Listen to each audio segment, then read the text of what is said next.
Hello, little ones. Would you like to hear a story? I've got one for you. Of dungeons and douchebags. Long ago, the land of Irion was governed by many majestic empires.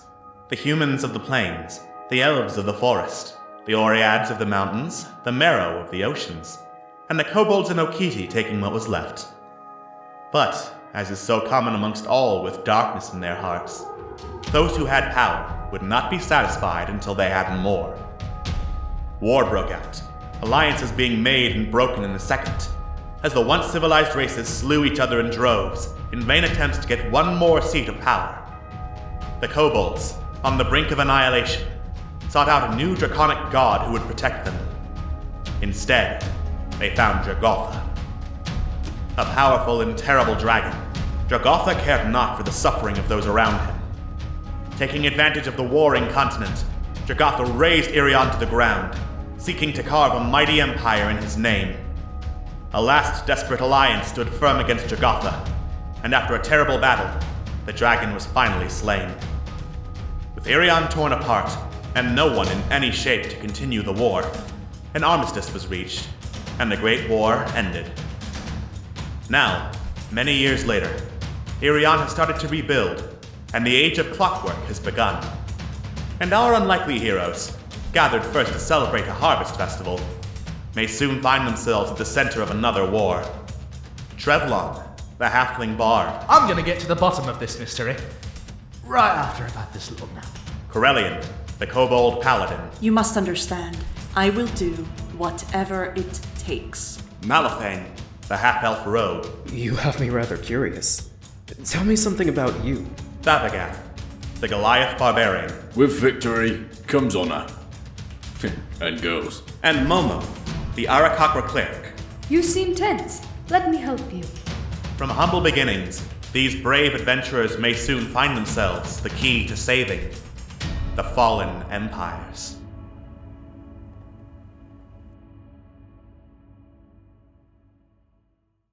Last time on Dungeons and Douchebags, Fallen Empires.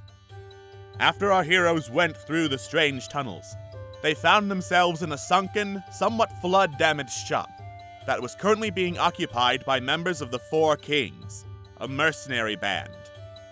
Those who were familiar knew that they got hired for lots of stuff, so it was quite feasible they would be hired by Nalur Nulad to kidnap the Okiti. After much, debate as to how to actually get into the dam encounter, our heroes engaged the thugs, aided by Remeg, who showed up after having followed them.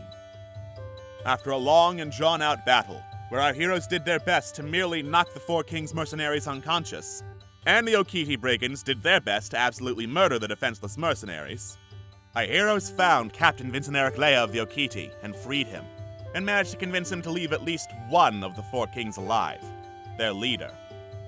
Interrogating the leader, he said that a fancy-looking fellow by the name of Ewing hired them, and not, as the heroes thought, Nalur Nalad. Captain Vincent was ready to kill the mercenary leader then and there, but our heroes eventually managed to get him to back off, though not before he gave Momo another dagger of sacrifice, and not so subtly threatened Trevlon's life if he didn't move out of the way.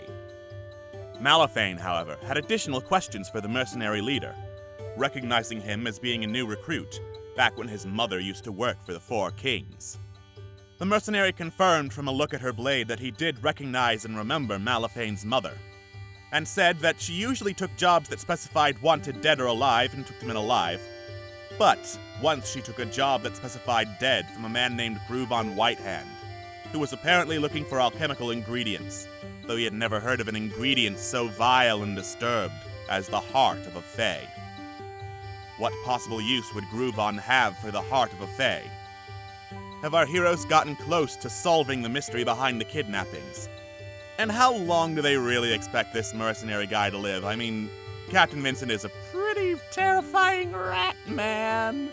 Find out on the next episode of Dungeons and Douchebags, Fallen Empires.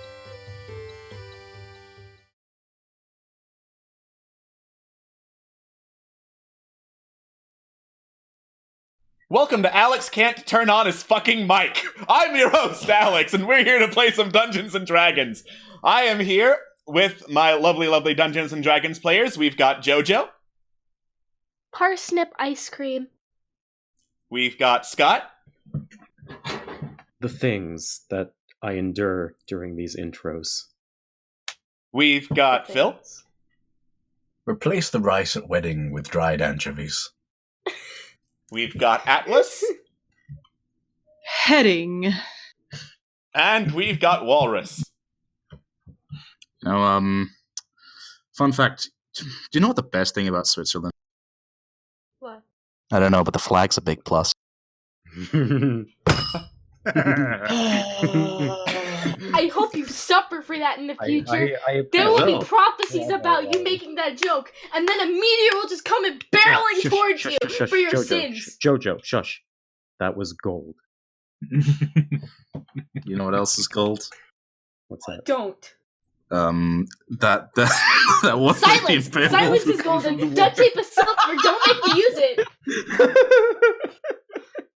it. Well, And we Full circle. full frickin' circle. Now, when last we left our heroes, they had cleared out the basement of the Four Kings, or... Well, it was mostly they knocked the Four Kings unconscious, and then the rats killed almost all of them and left one after a lot of persuasion and not-so-subtle threats of violence. And we will take you to that map now. Whee! Ah, it's dark. It's dark. I will shift-click you over to where all the magic happens. Thank you. Thank you, sweet man. Thank you, Father. Thank you, Father. Thank you, Father! Congratulations on your family. All right. The last set of questions that was asked, because he is a member of the Four Kings, and so was Malaphane's mother, you asked if he remembered someone coming in with a job, a man named Mr. Whitehand. His response was yes. He looked for alchemical ingredients, but, and this is a quote from the Four Kings mercenary captain, but I ain't never heard of an ingredient as fucked up as the heart of a fae. Oh. Oh, no. Do Mal? I... Yeah, what exactly does a heart of a fae do? Alex? Make an an arcana check. Ooh.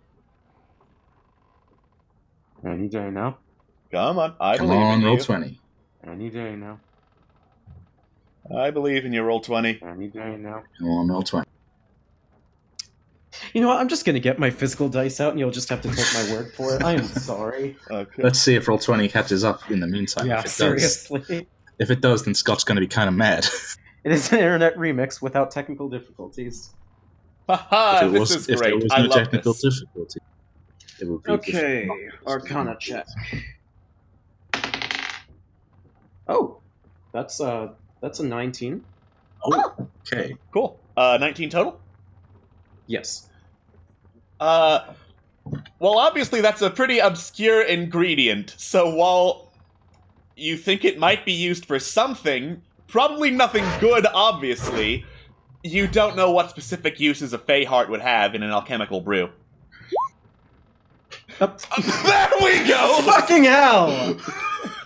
And it's a 20. Of And course. it's a nat 20. Natural 20! Alex. Since that was rolled before the physical roll. Can I help him with advantage? Abracadabra, you had advantage that whole time, and with a natural 20, you are fairly certain it doesn't have any alchemical use. That's fair. Oof. Interesting. I don't believe that can be used for anything like that. But what on earth would he want with the heart of a fae? I would assume Trevlon, by this point, by the way, is still reeling a little bit from being punched directly in the gut. Probably something to do with magic. I mean, they are magical creatures. Abigail just slowly collapse at this point. Okay, you know what? I've just been punched in the gut, mate. You try and do some big thinking when you've been, like, decked. It's not my job to think. You know what? That much is true. Okay. Well, we have an alchemist in our side. When we get back home, we can ask her about... Yeah, okay. Well, Trevelyan is standing up at this point. Is the winding wearing off, Alex? Yeah, he is now getting the wind back in his sails. Easy there, buddy. I do not enjoy getting punched like that often. Right. This guy needs to be sent somewhere, presumably prison, so that he can get properly interviewed by Goldtooth and all his men. Oh, I can't help. I still think there's... If the captain will hold to his word, though. That's kind of what I was thinking. Maybe escorted would be a better option than sending. Definitely. The guy coughs. Yeah, I don't mean to be rude, but sending sounds like a pretty bad idea if you're not supervising me. Just being honest here. I was being like... I did mean... Never mind. Okay. I gotta be honest, mates. I'm not particularly sure we've uncovered everything in here, but I don't think there's enough time to really dally about and not take this guy in. So, you guys, go on ahead. I'm gonna look around for some more clues, maybe some physical evidence, something like that. Momo, can you stay and help me, please? Momo doesn't really say anything. He just shrugs and basically a silent agreement. Are you certain you two are going to be okay? Oh, yeah, Crystal. Oh, God. Still hurts. Okay. I don't think that there aren't any more, gang members, are there, mate? And he sells this to the man. Well, I mean...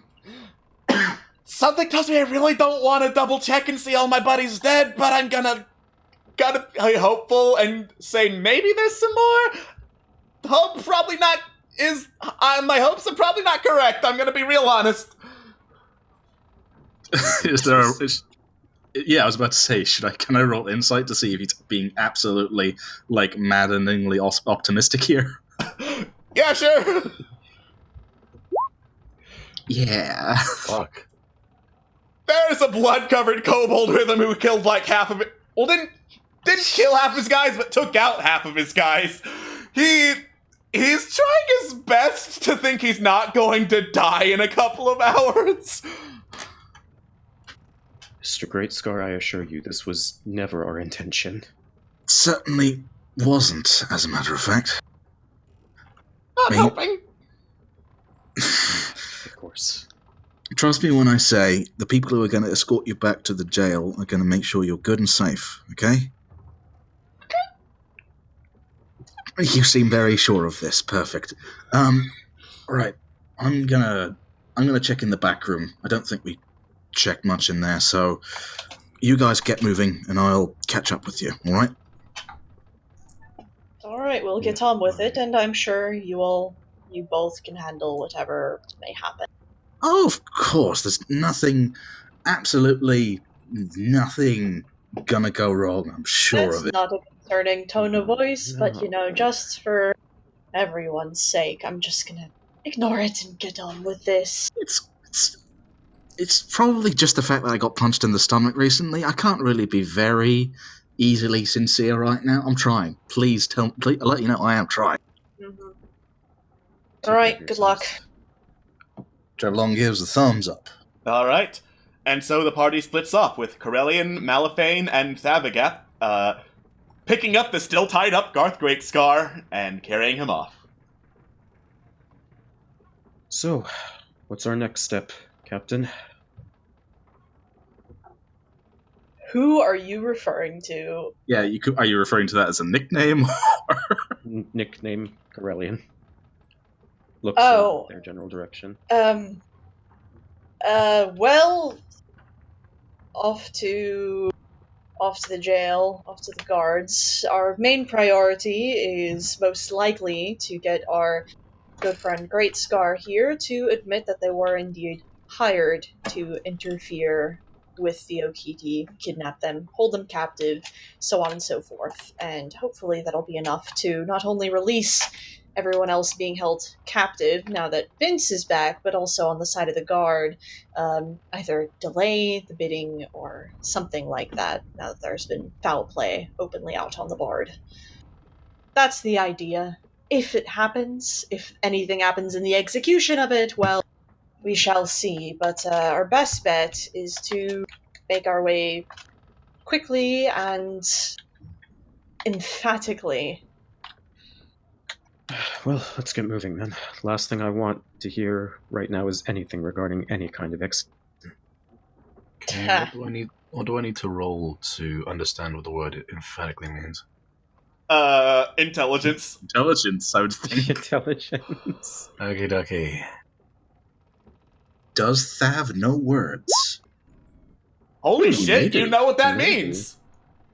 Fuck, sweet. What does it mean, Alex? Yeah, just for posterity. Just for Thavagath's sake. Not my, I know it. Not Phil's at all. Oh, totally. Or mine, nope. Yeah, emphatically means you feel really, really strongly about it. Oh, sweet, okay. Magical. Okay, let's go. Great. Thavagath will hoist big old beardy pants over his head. Cool. His shoulders, I mean. I just moved him off of the active tokens map. He's with you. He didn't just neum into the ether. Zushk. And you head just out full on eating. of the flood-damaged shop that served as the Four Kings hideout.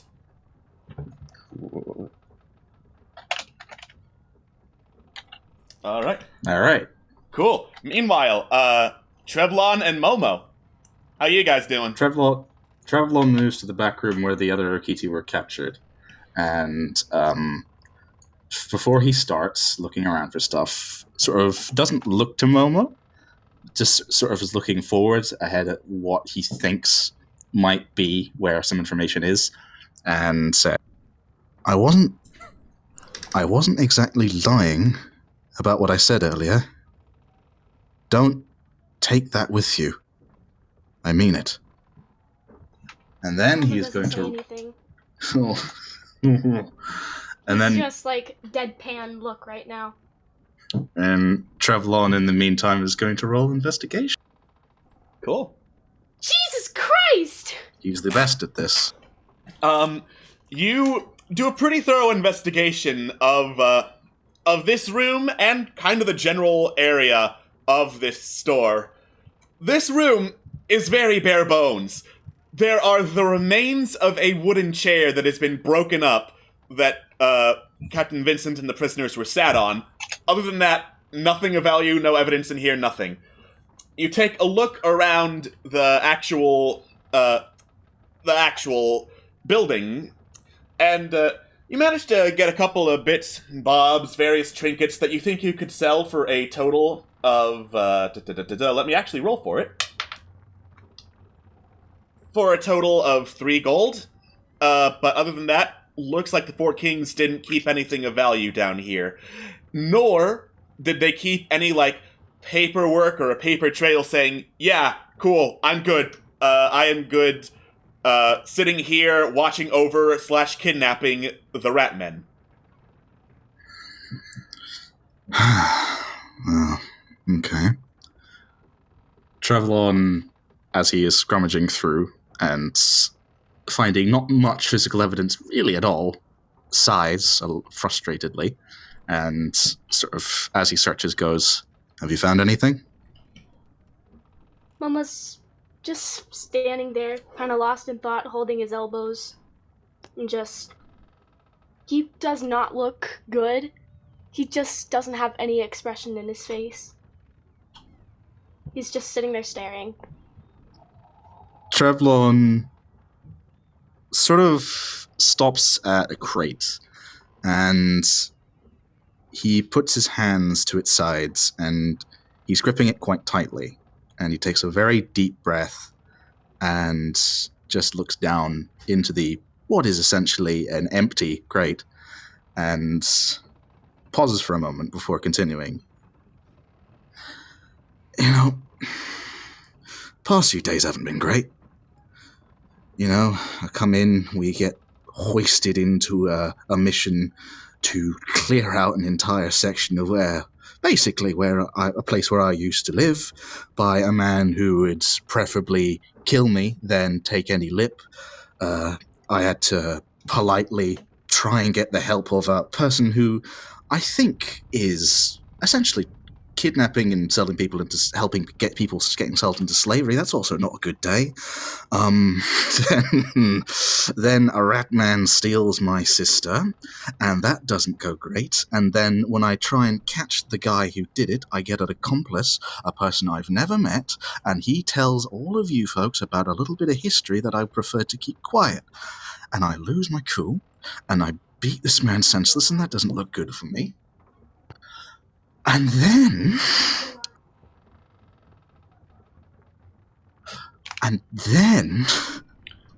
I think that things are looking up. I've managed to actually talk to the guy who has my sister. He says that she's okay, and it's all looking peachy. And then we find the guys who captured his men, and it's perfect. It's looking so good. It's looking like something is about to go right for once in these 3 days when nothing has. And then a couple of things happen.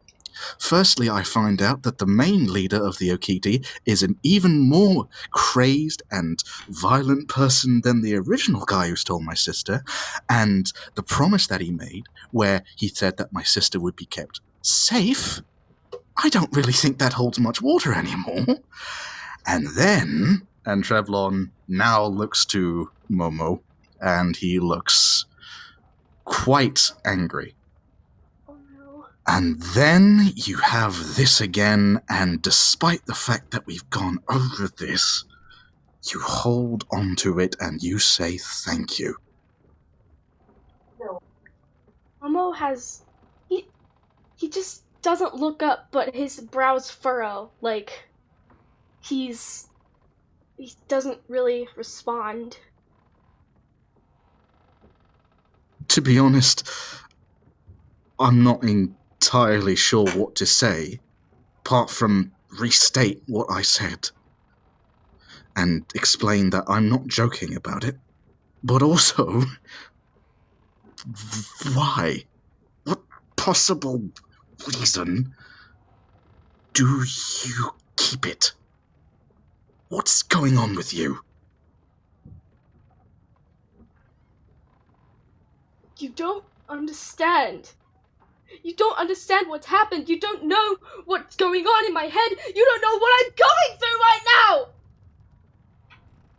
You have no idea what I heard, what I saw, and you don't know what's going on with me right now. He just kind of like collapses on his knees, and he just like starts clutching his face.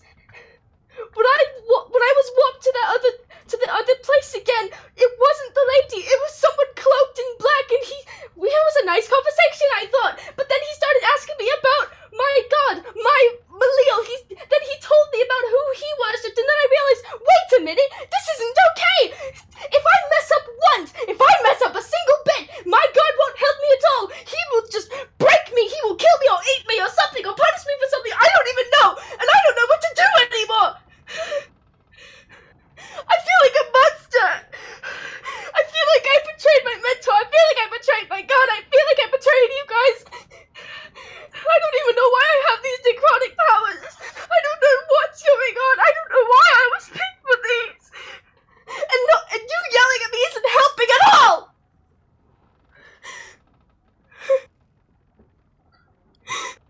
Trevlon is... I don't know what to believe anymore.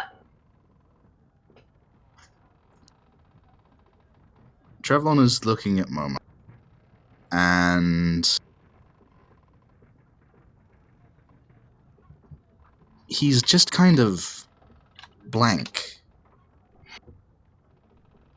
I'm a disgrace to everything I was meant to be.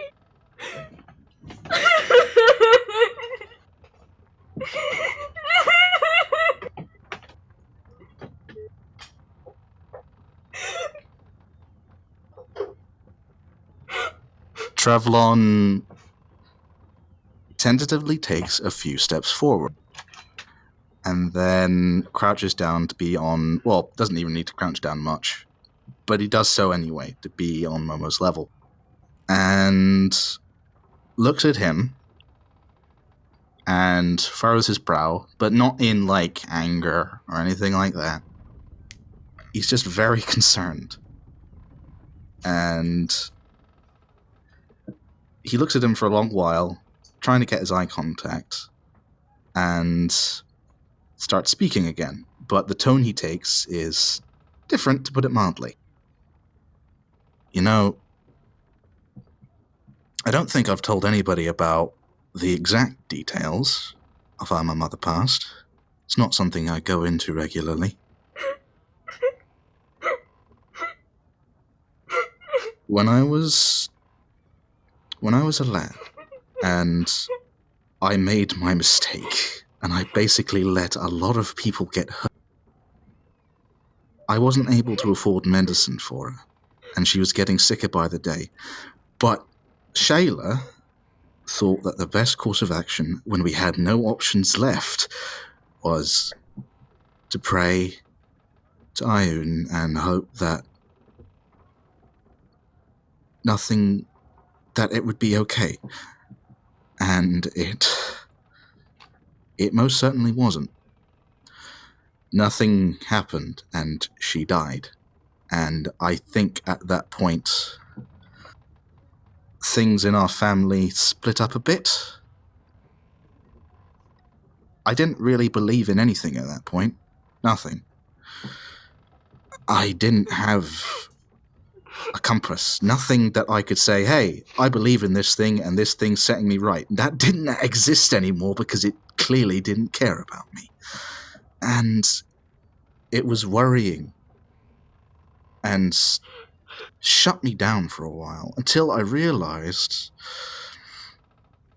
when I sold my first paper, actually, that, hey, the cool things that happen to me, they happen because I make them happen. Because I'm moving forward and I'm doing something good. Not because some almighty being's telling me so, or that I'm being helped all the time by them.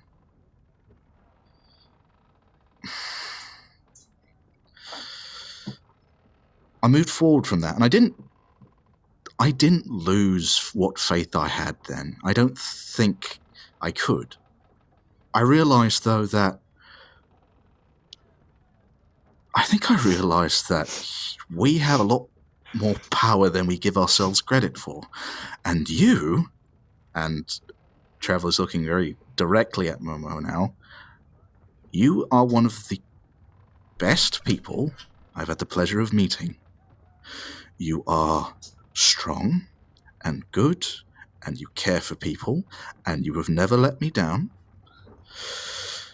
And even if it seems to you now that your faith has been shaken,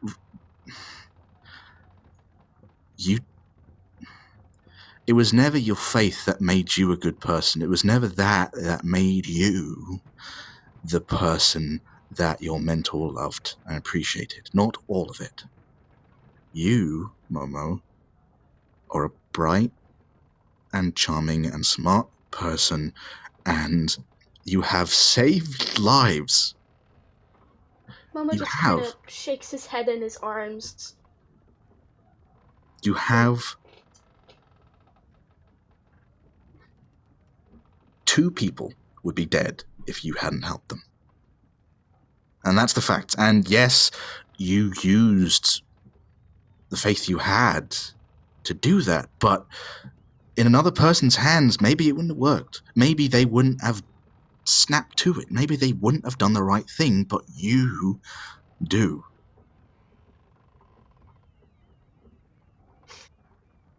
You don't need someone constantly watching over you to know that you're strong. You, and Trev puts a finger to Momo's chest, you are very strong.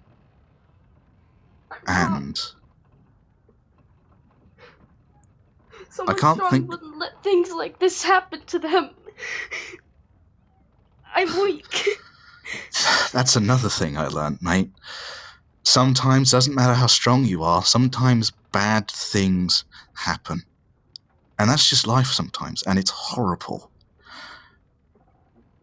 But what makes it or breaks it is what we do afterwards, where we go. We can either let it consume us, the bad, or we can try and pick it up and just move forward. But how am I gonna move forward from this?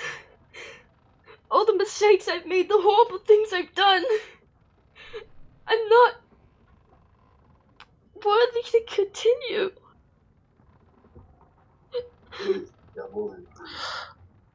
If my mentor found out what I've done... If your mentor found out what you'd done, he'd be proud. He would be proud of the lives you saved and the people you've helped and the things you've learned. He would be proud of you like I am. Like we all are. But what about the dagger and what I did? I took someone's soul, and I don't know how to get it back. I don't know how to give it back. And it's my fault. When I got the information for that guy, when I basically sold out a whole portion of Port Mirandu for some cash I didn't even get, I hurt people. I broke lives. What we do is we look at that and we use it. We use it as a reason to move forward and be better. I'm not worthy to have friends like you.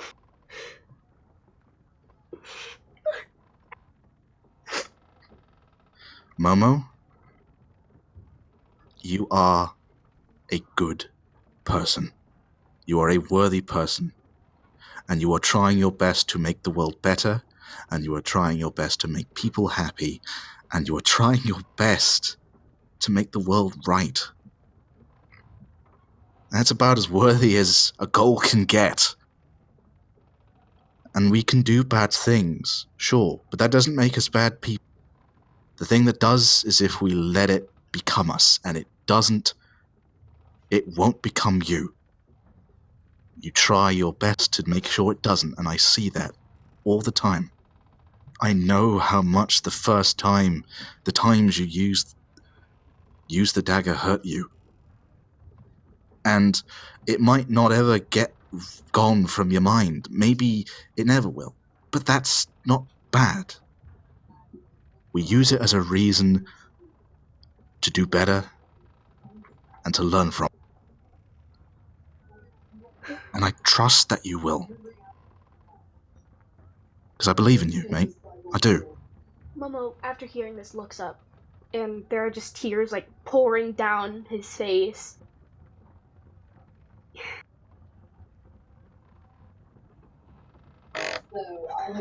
You're a good person.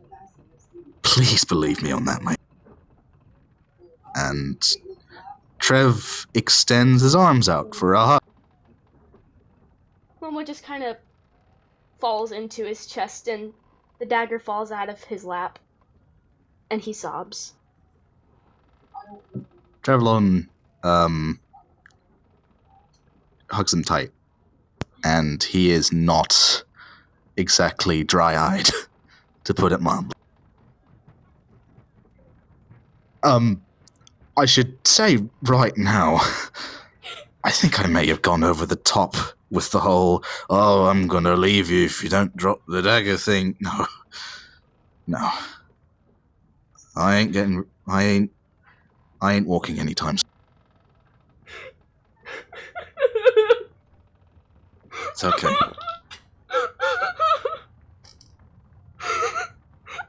I'm so sorry.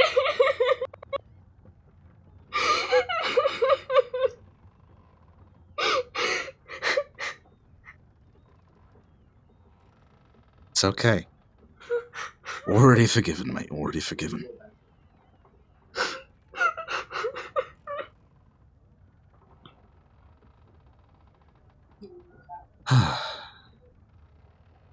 Right. Well, I can safely say we didn't find any evidence to suggest, anything else apart from that guy we just, took captive. But I think this is worthwhile. Momo rubs his he rubs his eyes and he nods. Now, I think there's a Goliath that desperately needs a hug from someone right now, so I don't think we should keep him. Momo nods again and sniffles and leaves the dagger behind. The both of you get inspiration. Yay! Yay! Holy shit. Alright. D&D is a role-playing game, in case you didn't know that. I actually started crying! My heart! Yeah, my entire jaw was covering that entire time. Very role-playing. Wow, you talk about heartstrings for real, man. Fuck. Oh, fuck, man! I was shaking so much! I can hear it. Fuck. Alright. Let me just cue up the next set of music, because eventually you head out of the building and catch back up with the rest of the party, who has turned in Garth Greatscar to Citizen's Jail.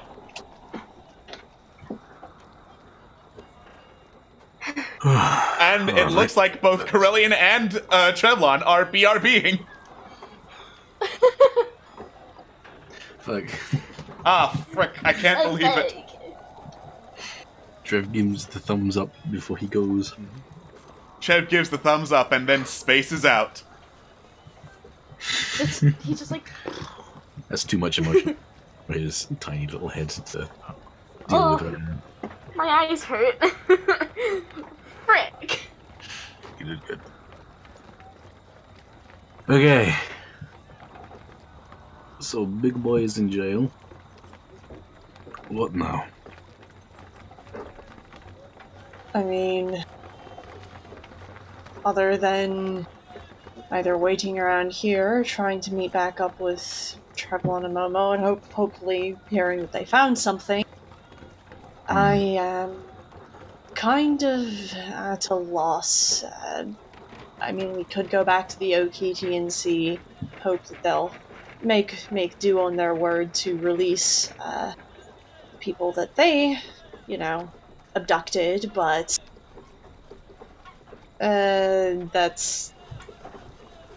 we'll see how likely that is. I should point out, it is very late right now.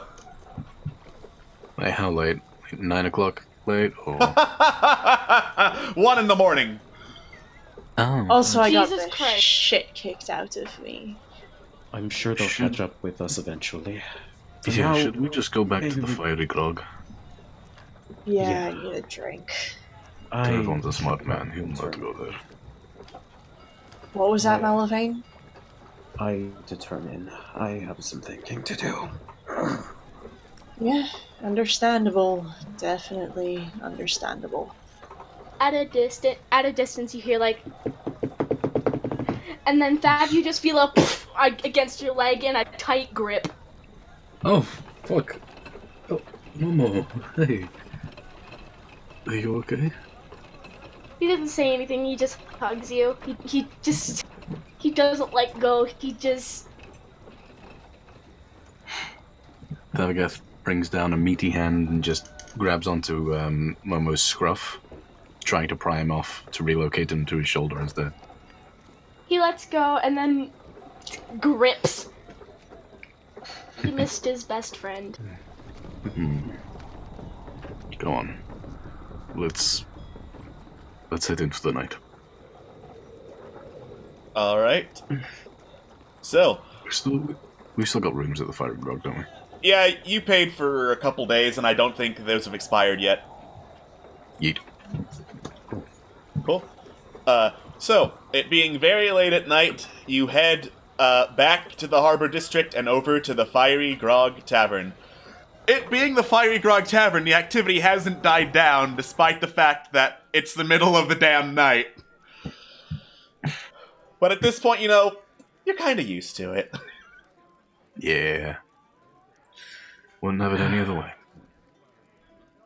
All right. Okay, I'm going to go straight to bed. Today's been tiring. Cool. Yeah, no doubt. Have fun. I'm just gonna drink for a while, says Krellian, not wanting to sleep. Cool. So, you head over to the bar, Corellian, covered in blood that's not your own. Well, most of it's not your own, anyway. And order some drinks. The Goliath bartender looks over, looks at you, notices you're covered in blood, and just goes, and starts pouring some drinks. Finally. He knows. Yeah. Someone who gets it. Someone understands. Alright. So, the rest of you head up to take a rest. It counts as a long rest, because you're spending that whole time basically crashing and falling immediately to sleep. Yay! Yay! Hi. It's long rest time for everybody. Yay! Oop. And, morning comes, and you wake up.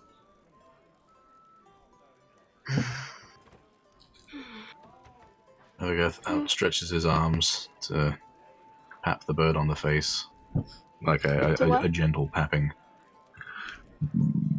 As a kind of good morning, how did you sleep kind of thing.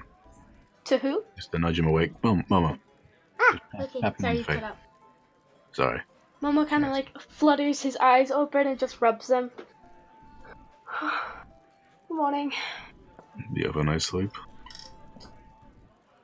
Best in a while. Where's What? that dagger? Oh. It's not in Funny your story. belt. I left it. You did? I didn't need it. The biggest smile just slowly creeps itself on Thavagas's face until he's practically beaming. And he just grabs Momo in his big, muscly hand and just doesn't let go of him for a bit. Yay! Life is good. Also, my microphone is worse now. Hooray! Hooray! No. Let's hope we don't get any Oh My Mamo Shinderu screeches. Wait, Nani? Nani? Hey. Hey. I see what you did there, and I'm not happy about it. You don't have to be.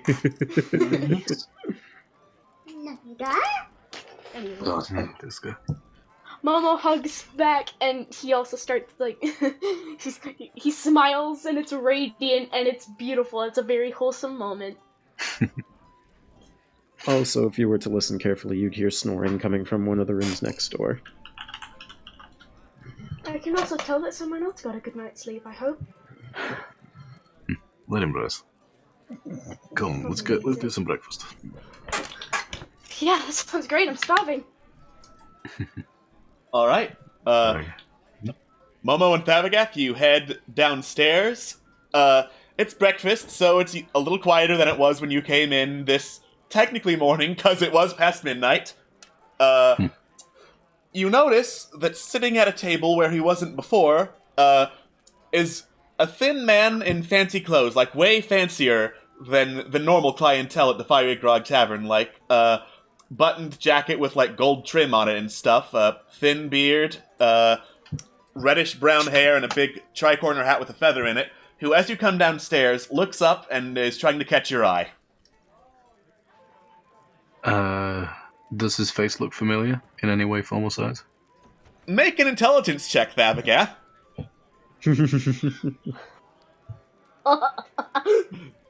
You've never seen this guy before.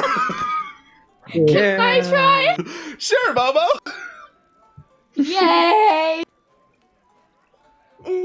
That's not Intelligence. There we go. There we go. Yeah! Momo, before you arrived in Port Norandu, your mentor made sure to catch you up on a quick list of who's who in the city. You don't remember most of it, but you do remember the description of Duke Roderick Redwald. And that is a perfect match. Oh, damn. Oh, shit. That's pretty good, right? That's pretty good. You also remember, Momo, that's one of the people that Lord Stormkirk suggested you go talk to for help in the bidding. Oh. Oh! Oh, goody. Should get him. Shit, son. Momo taps on Fav's, neat cap and says, that man. Stop laughing at him. He's doing his best. And he, points to him. That man, I believe his name is Duke Roderick Redwald. Lord Stormkirk said that he would help with the bidding process, I think. Oh. Oh, okay. Should we get Corellian? Or... Yes. Definitely. You do that, I'll keep him distracted, I guess? How about I do distracting? Because I remember something about him before I... Shut up, Ant. Stomach could distract if you wanted to. Sorry, no. You go get Corellian. I'll distract him. Okay. Could you order me some toast as well while you're at it? Yeah, for sure. Thanks. And then he just lumbers back upstairs. Momo smiles and hops up to the bar stool. Cool. You order some toast, which is, I'm gonna say, 2 silver for the table. Okay. And are you going to go over to Duke Redwald's table?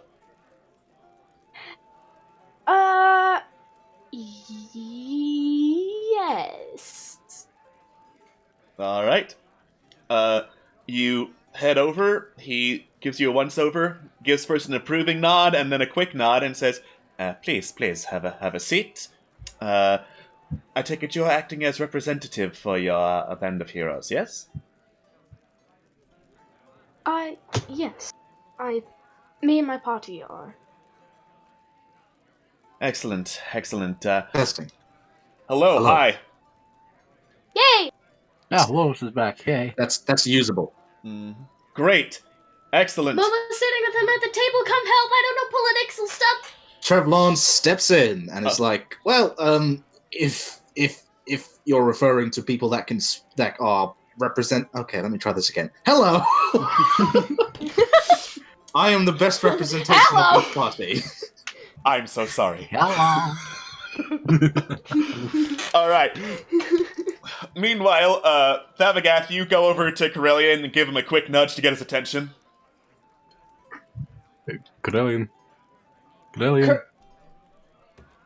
Corellian just sort of like hisses in their sleep, and then they eventually like wake up from the pile of Mosca that they were sleeping in, and just sort of blearily looks up at Thavagath.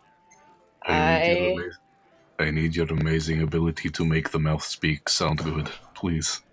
You are a damn fucking liar. What? What do you need? Who? Why? Duke Ronwald's right, yes. Corellian, like, stumbles out of Mosca's, like, curled up shape, and then, like... Correct. and then like, starts, like, grasping for their chain coat, which they spent far too much time last night washing all the fucking blood out of, and then just sort of, like, starts putting it on and strapping everything on. Just... Is he distracted down there? Is someone talking to him right now? Momo is. Right. Okay, yeah, I'll be right down. Yes! Carlin just hastily gets everything on and, like, together in terms of gear and just sort of, like, smacks themselves a little on the face to wake themselves up and heads downstairs. Alright. You head downstairs, and right around the time when Trevlon comes over and says, "Hi, I am good at make the word mouth speak." That's my boy. I sure didn't want to fucking do that. But I'll come up and take a seat at the table.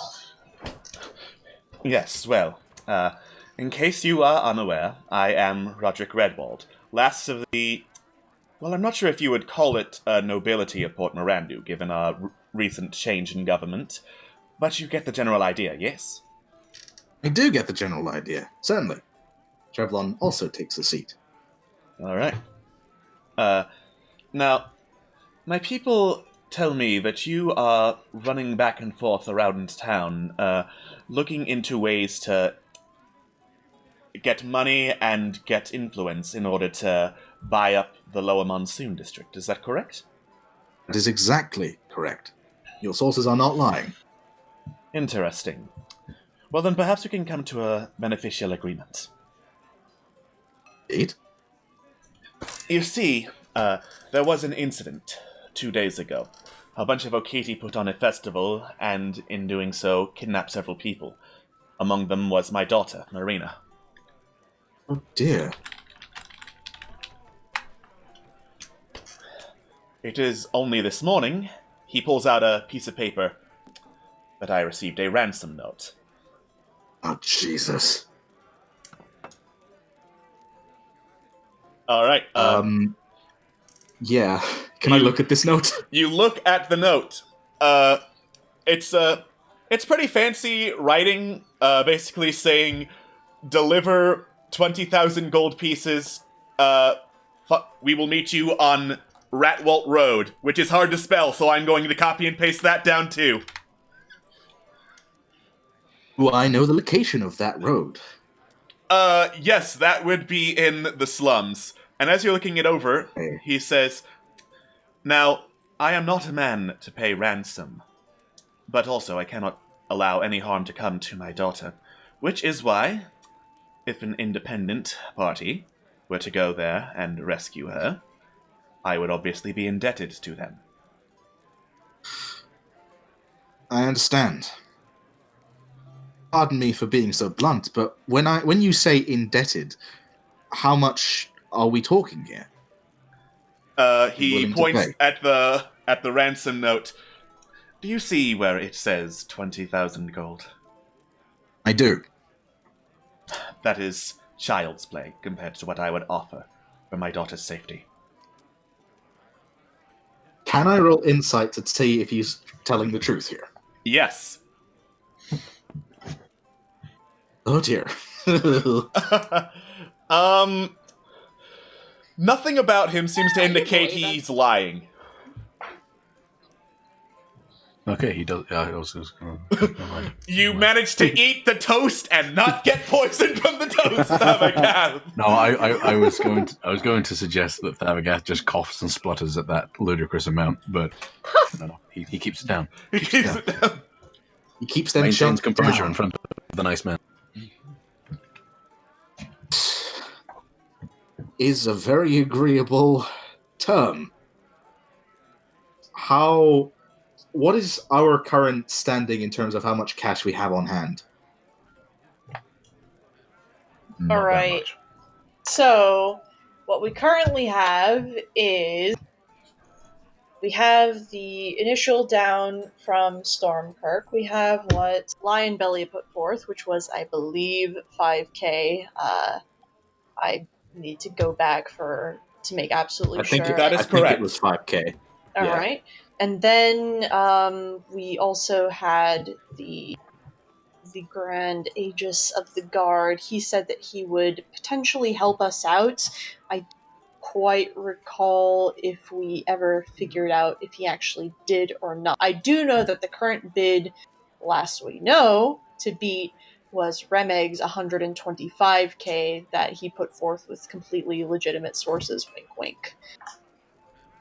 So as of right now, we don't know exactly where the bidding is standing. Our last known number to beat was 125k from the OK. Then we have 105 guaranteed with not knowing how much the Aegis of the Guard is putting forth. Okay. Trevlon and Momo, if they're there, and says, I think this seems like this could go very well in our favor. You think so? I think if we manage to get this done, we'll have a very happy Lord Stormkirk. I'd be happy to help in any way I can. Excellent. Berlin, what do you think? Curlin just has they're not they don't have a particular emotion on their face right now, but they sort of just nod. We should take whatever we can get at this point. We should. Well, happy, and if I may speak on behalf of my group of friends, I think we may be very happy to work with you. Excellent. Now, that being said, you don't exactly have a lot of time to get this done, so... Oh, absolutely not! No! Dalagath starts chooses that point to choke on his toast, saying, "Oh fuck, Malafine!" And then he runs upstairs. Alright. Boom, boom, boom, boom, boom, boom, boom, and you knock on Malafane's door. You knock on the door with all your barbarian might. All I can imagine is Stabagath doing the whole anime thing with the toast in his mouth. Yeah. Oh my god, just running up there. Yeah. Running up with toast in his mouth. Wake the fuck knocking up! Knocking on the door with his head, so his head goes through the door. Malafine, wake up! We have a job. What are you... He doesn't wait for Malafine to wake up, he just picks him up and starts running downstairs with a Malafine over his shoulders. Hello, what are you... no, stop, Yes.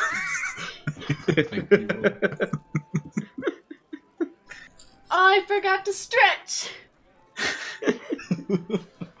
Alright. Thavagath carries Malafane downstairs, sets him down in a chair, and sits back down.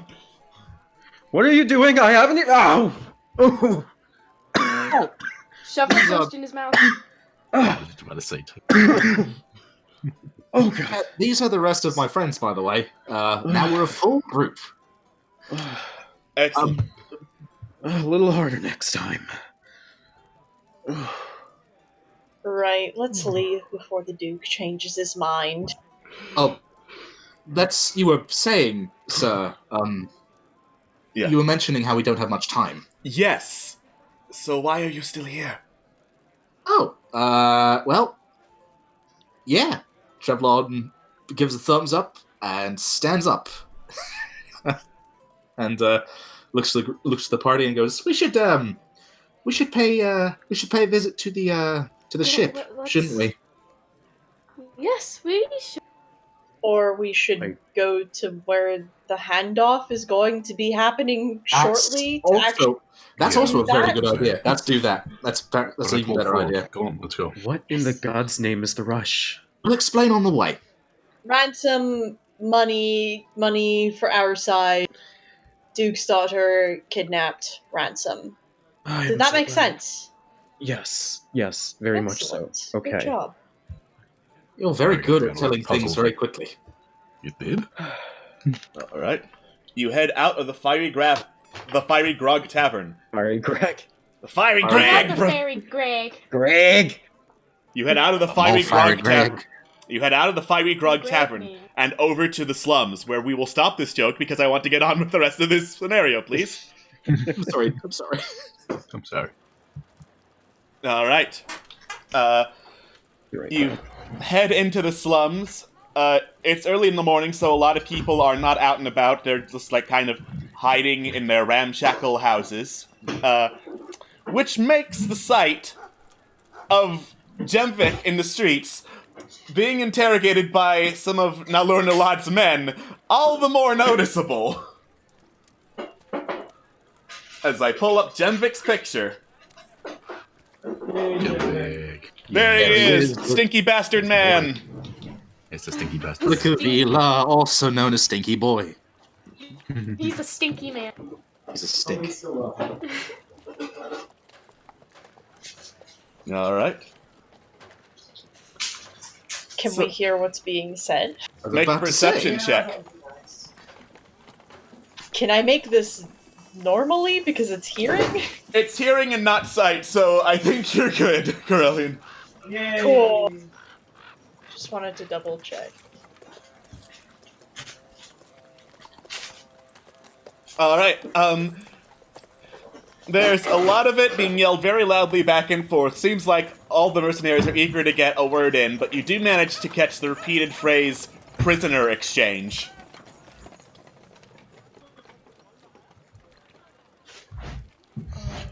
Prisoner exchange.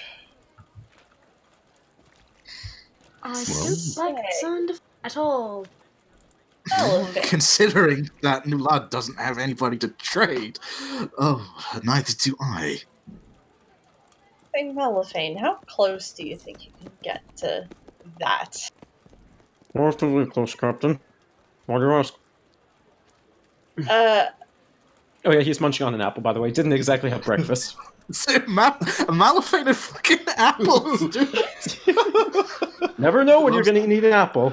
Corellian sort of like flicks their ear and tilts their head a little bit. Just close enough to get a little more, and then if you could relay through a message Trevlon so you could get a little bit more information. I'll see what I can do. Alright. Oh, that stealth, baby. Let's do this. Hey. Ooh. Yeah, I'm not even gonna bother rolling perception. They can't make that. Actually, Jemvik might be able to, so I'll roll for him. Natural 20 for Jemvik, here we go. Natural 20 for Jemvik, baby! That's the wrong dice! That's the wrong dice. Yeah, he doesn't see you. Amazingly, Jemvik does not see you. Yeah, you creep closer, kind of blending in with whatever you can, and are able to get a better listen. Make a perception check with advantage. Perception with advantage, you got it. Perception, there we go. Nice. You hear the conversation a whole lot clearer. The mercenaries are saying that they're willing to do a prisoner exchange, the return of the captain, in exchange for the alchemist that Jemvik is saying is behind the rat attacks in the slums last night. I don't think it takes... And this is Mal's thought process. Just considering the attacks that were happening in town, in the port the other day, it doesn't take a genius to figure out who this alchemist is, but just for curiosity's sake, what would I need to roll to figure this out? Insight check. I have a sneaking suspicion, but... Dude. You're pretty certain, given that they were mutated rats, that you already know what alchemist that makes mutated rats is behind the attack of mutated rats.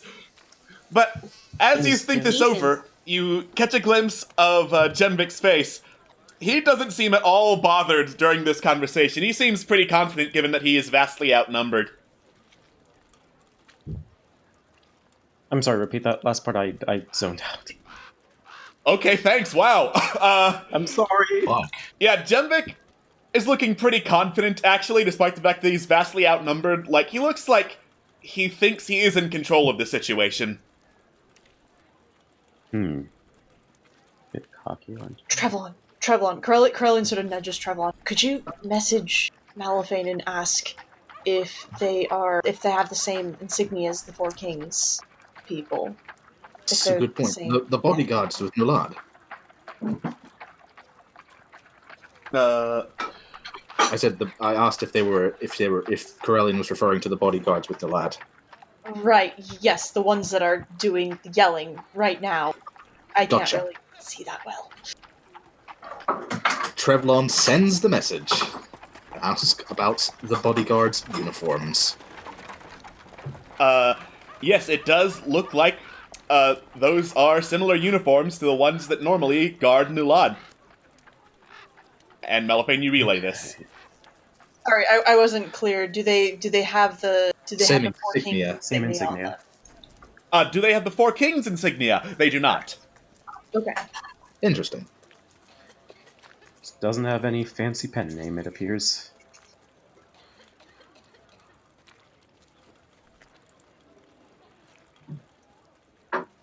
No mistaking it. Those are Nalad's men. Alright. Eventually, Nalad's men nod, turn around, and walk off back towards the official district. Because your stealth is fucking 29, they have not noticed you, Malafane. I love being a rogue. It's the fun times. Yes.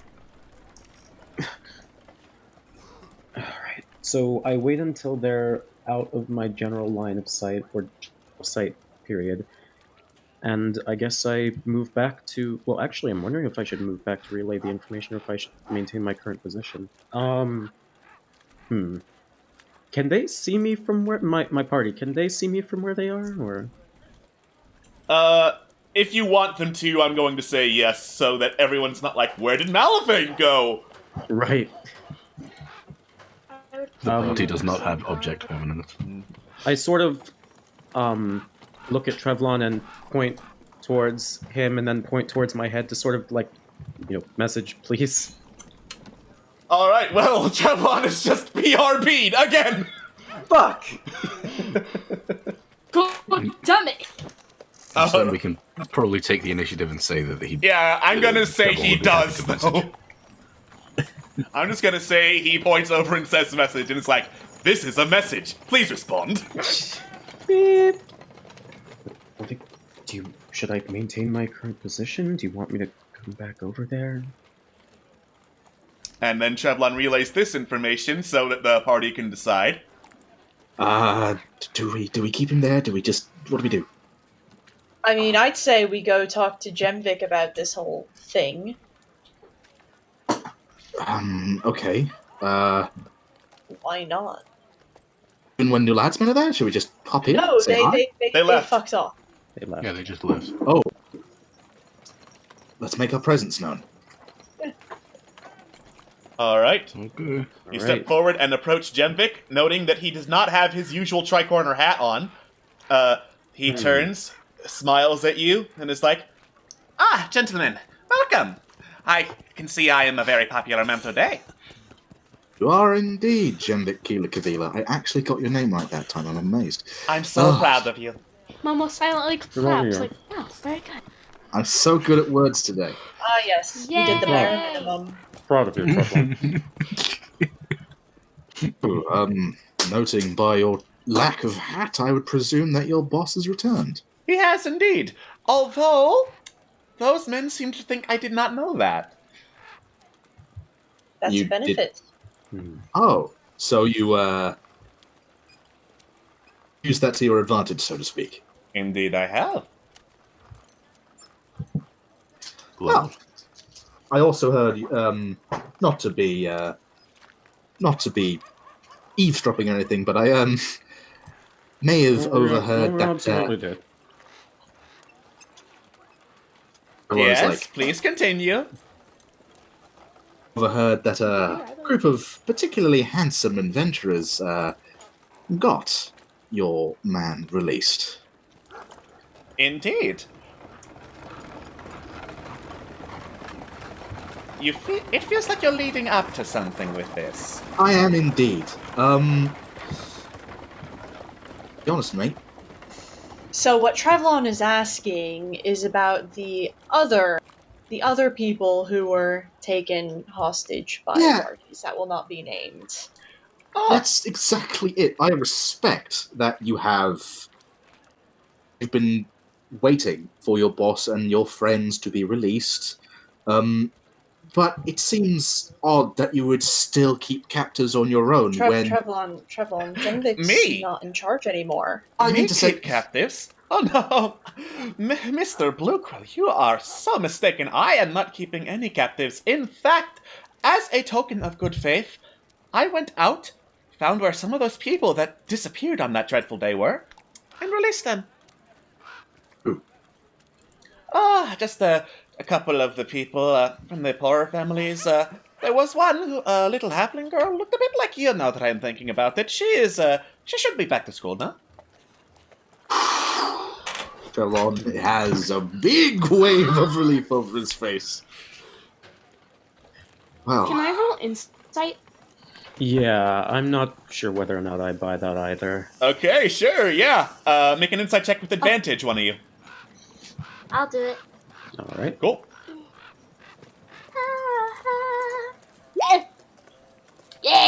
All right. Nice. From the conversation so far, you haven't seen evidence that Jemvik is telling the truth, but you haven't heard evidence that he's lying. Aside from the fact that, he is not admitting to the fact that he fucking kidnapped these people. Yeah. Well, I'm very happy to hear that you managed to find some of those poor unfortunate people that were kidnapped earlier.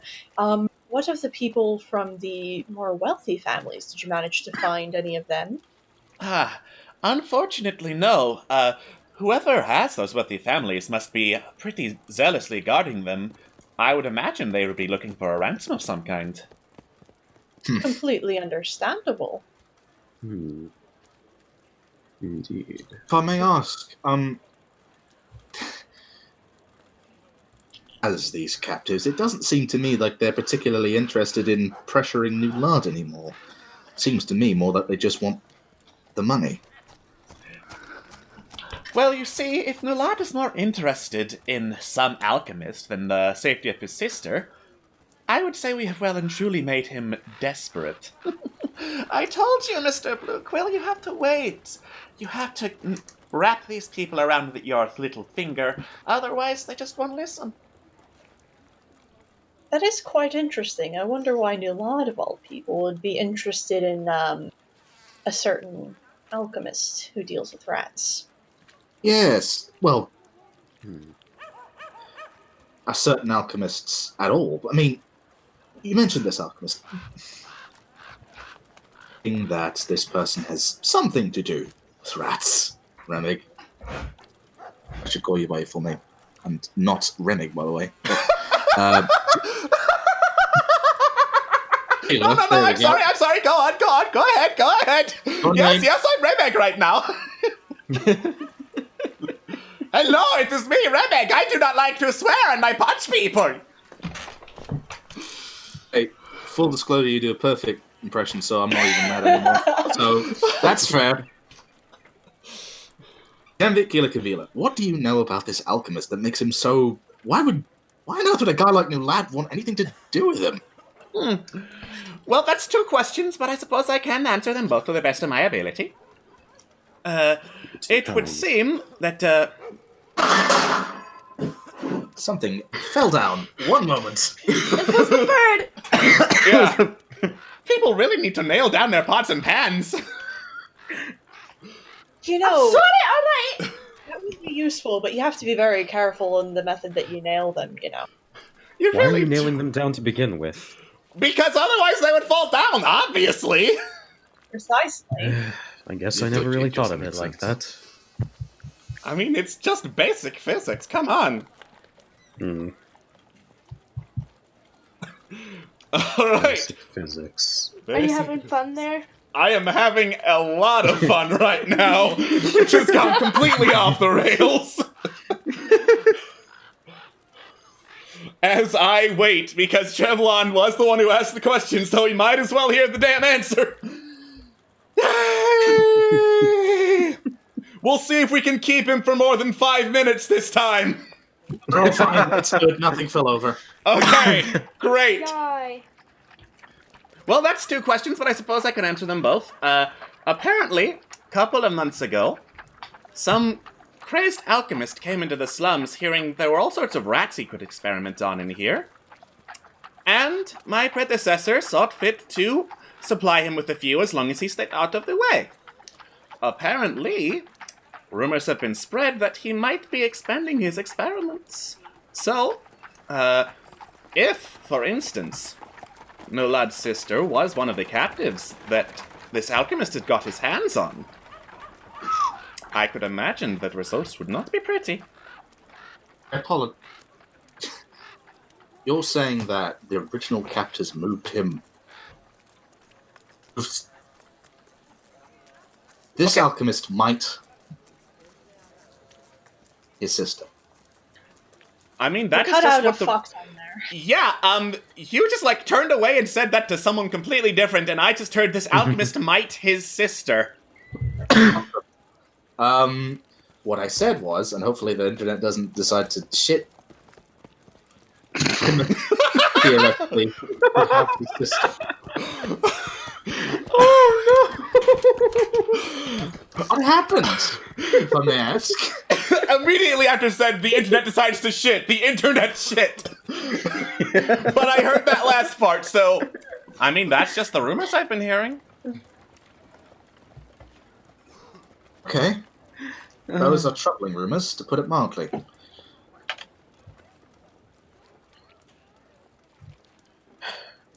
We've looked all around the port, but we haven't seen hind nor tail of him. I can't help but wonder if... maybe... I mean... If we were this alchemist, where on earth would he be?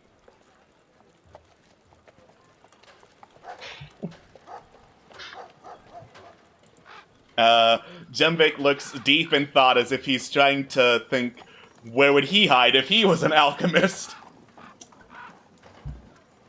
You know... Somewhere in... Finally offers up.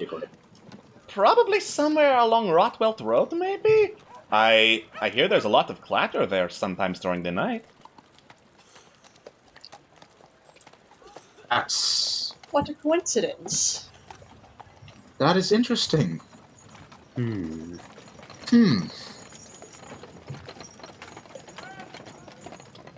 So, hypothetically, if you had to make an estimate about things like ransoms for these missing people, I mean, really, how absolutely tragic that they still haven't been found.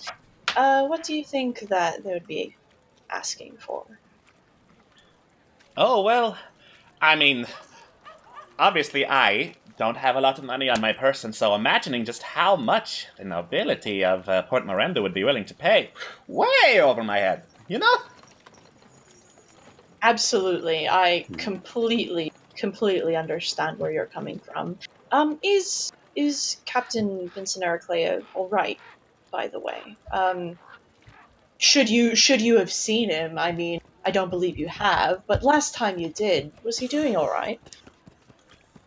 Well, the last time I saw him was several days ago. Before, you know, he went out to the auction house. Right. And obviously he was doing fine before getting kidnapped. Of course. Well, hopefully your captain gets found as soon as possible. I'm sure that would be best for everyone involved. We're off to Ratwell's Road, I suppose, unless there are any objections. No, Here. I can think of. Well... Jemvik Keela Kavila, you are being kind to us with this information, but...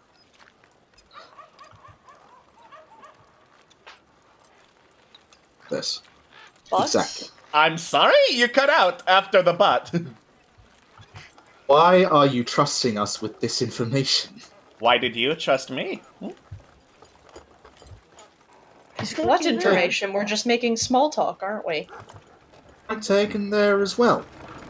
Well then, I think it would be a good idea to continue on with our little day trip and maybe pay a visit to locations that we all know. Thank you, Kavila. I appreciate it. Of course. Happy trails. And you head out into the slums towards Rat Vault Road. It is an absolute dump. There are like rats, normal rats, not the mutated ones, freely going about the streets, darting from one alley and grate to another. Wooden planks cover windows here. A couple of them swing on one nail idly in the wind. This place is an absolute trash heap. And actually, I'm going to have one of you make a perception check with advantage. I could Okay. do that. Oh, Cool. okay. Actually, I did it last time. You go ahead. You sure? Yeah, I've got Right. 0 modifier. I'm not doing that. Okay. All right. Hey! Malifane, you know that you should be using all of your senses when you go to a new location, so as you're looking around this place, you also, against your better judgment, because it is the slum, start to smell. And you smell something that smells distinctly of incense and fish coming from a nearby alleyway. Incense and fish. This sounds... this is going to sound completely contradictory, but this sounds holy almost. I want to take a look around. Cool. But discreetly. All right. You look around, you cast your glance over to where you're smelling the stuff. It looks like by an alleyway, someone has attached a couple of blue burning incense sticks to the end, to a wall corner where the alley begins.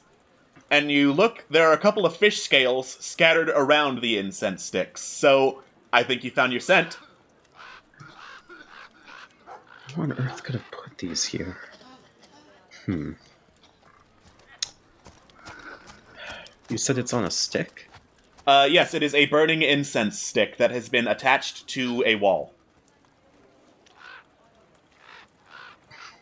This is gonna sound weird. Is that a sign of something? Like, does it have any sort of signature on it? Or any sort of symbol? Make an insight check. Pokey pokey. Anytime. You get the feeling that this is a signature, basically. Someone is trying to leave a signal.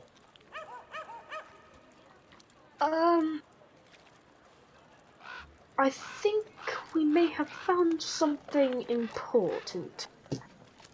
What kind of scales are those? Do they belong to a certain kind of fish? Make a nature check.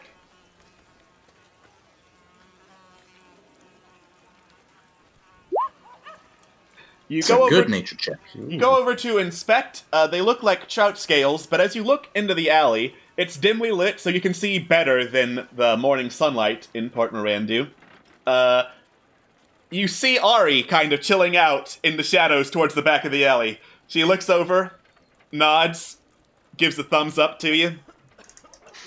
Curlian gives another thumbs up and sort of like jerks their head towards the opening of the alley, as in like, should I bring them in too? Ari nods. Curlian doesn't say anything, but they'll raise a claw and sort of like motion everyone to come forward, and they step into the alley to say hi. Okay. All right. Oh. You step into the alleyway. It's pretty narrow, like 5 feet at the most, with a brick-laid floor that kind of gives up halfway through, and there are like scattered bricks, but mostly dirt. It's dimly lit thanks to the high walls that are surrounding you. Ari steps forward, turns to a door in the side of a building, and points to it. Good tracking. Thank you very much. She smiles, shrugs, gives a nod of thank you. Aw. I take it, other than the dragon rat returning, there hasn't been too much more activity? Ari shakes her head. Well, that's good at least. Well, or it could be very terrible. There's only one way to find out. Do you want to come with? Ari nods. Excellent. Anyone else have any objections? Says Corellian, understanding full well that they really didn't explain what was happening at all. Yeah, I have a couple of things. What's happening, and why are we doing it? What's the buzz? Hello, Ari. Also, our good friend Ari is here. If everyone recalls, Ari agreed to track the dragon rat that she made sleep, so that when it found its way to its master, she would find out where its master was. And so here we are. Yes? Makes sense? Oh. Yeah. makes a lot of sense. Actually, Ari, here's something that might interest you. We've heard that our friend has potentially been experimenting on people that aren't rats. Just a rumor, though. She narrows her eyes. Yeah, I agree. I'm going to have strong words with him if that's true. Something tells me we all are. Ari, did you happen to see if there are any other entrances or exits other than this one? She looks around, starts pointing, like, not definitively pointing, more like counting where she thinks exits might be.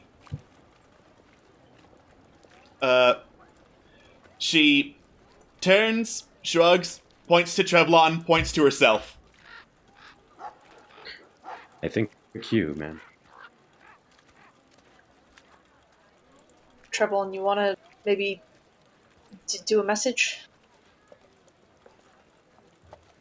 And Trevlon is once again in his 5 minutes away after 2 minutes here. Welcome to the Fallen Empire's drinking game. Take a shot every time. Goodbye, my sweet bard, who is good at words and is the face of the party. I'm so glad that you're here to help us with this thing right now. Mm-hmm. We can assume that Trevelon would cast message, All right. right? Sure, yeah. All right. Trevlon casts message. I can't guarantee it, but I think this leads to a connected series of basements, says Ari. Basements. Typical.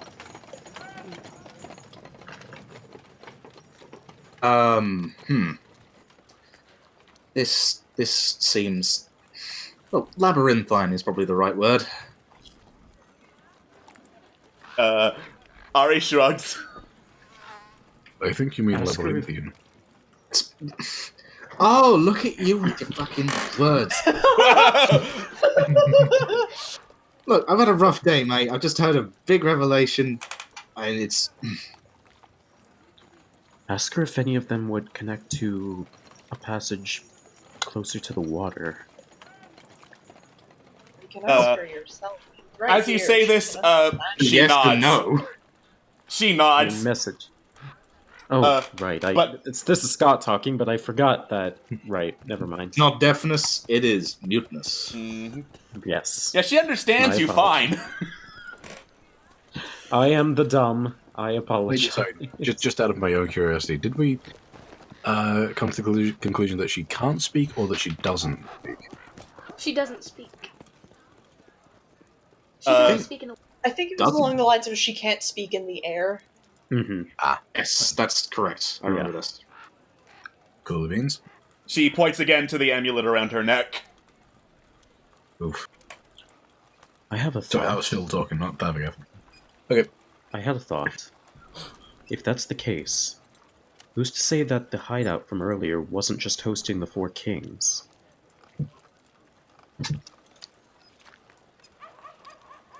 Well, there is a chance we could have... Well, there were more... You're right, there was more than one tunnel down there, wasn't there? We definitely missed something. I think we have the hindsight and the foresight to remember which way we went last time, so if we notice anything similar, I think we can pick up on it as we go down. Well, I'm sure between the, 6 of us, we'd be able to cover at least a few exits. Alright. Ari reaches over to the door, opens it, and makes an after you gesture. Many thanks. You're all too kind. All right. Can I get a marching order? I'll go I will behind. take. I could take the back just to check to avoid ambushes. I will go in. Ari opened the door. I said thanks, so I guess it makes sense that I go first. I see good in dark. Yes. Yeah, Avagath will go second. Cool. All right. Went after Brilliant. So, in the interest of disclosure, you're not wrong, Scott. It's the same map. I'm just using the other half. Jeez. You clever dog, you, Alex. I am not the dumb minx. after all. All right. Wily little minx out. You descend a set of stairs and head into. It is indeed a series of basements. They do not look very well maintained, kind of matching the state of the rest of Ratwalt Road, actually. Trevlon, you peer into a side chamber. There is a series of desks that has been scattered on top of each other, with notes, vials, quills, liquids of all sorts of different colors scattered around on them. Oh dear. And Corellian, peeking around the corner, you see a rat with a enlarged throat sack on it. Oh. I didn't hear that last bit. I'm An sorry. enlarged Throat sack. throat sack. I thought you said I a different see. word. Yeah, I heard that as well. Y'all are No nasty. throat sack. Nasty, we know. Yeah. I see the rat. Did the rat see me? Make a stealth check, Corellian. Oh boy. Can do it. I'm good at these. Smile, smile in heavy armor. Oh no. Oh no! All right. As you Oh, sweet. go down the stairs with a clank, clank, clank, clank, because you're wearing chainmail, you hear, which suddenly stops as the rat turns towards you. Goody. Krillin just nods and just sort of without breaking eye contact with the rat, just sort of just raises a claw, just sort of does a little discreet point. Yeah. Mal. Great. Yeah, Mal's gears are turning. What if we were to try what if we were to try throwing something into the other room? Do you mean You mean to distract the thing who's already got its attention on us? It's worth anything.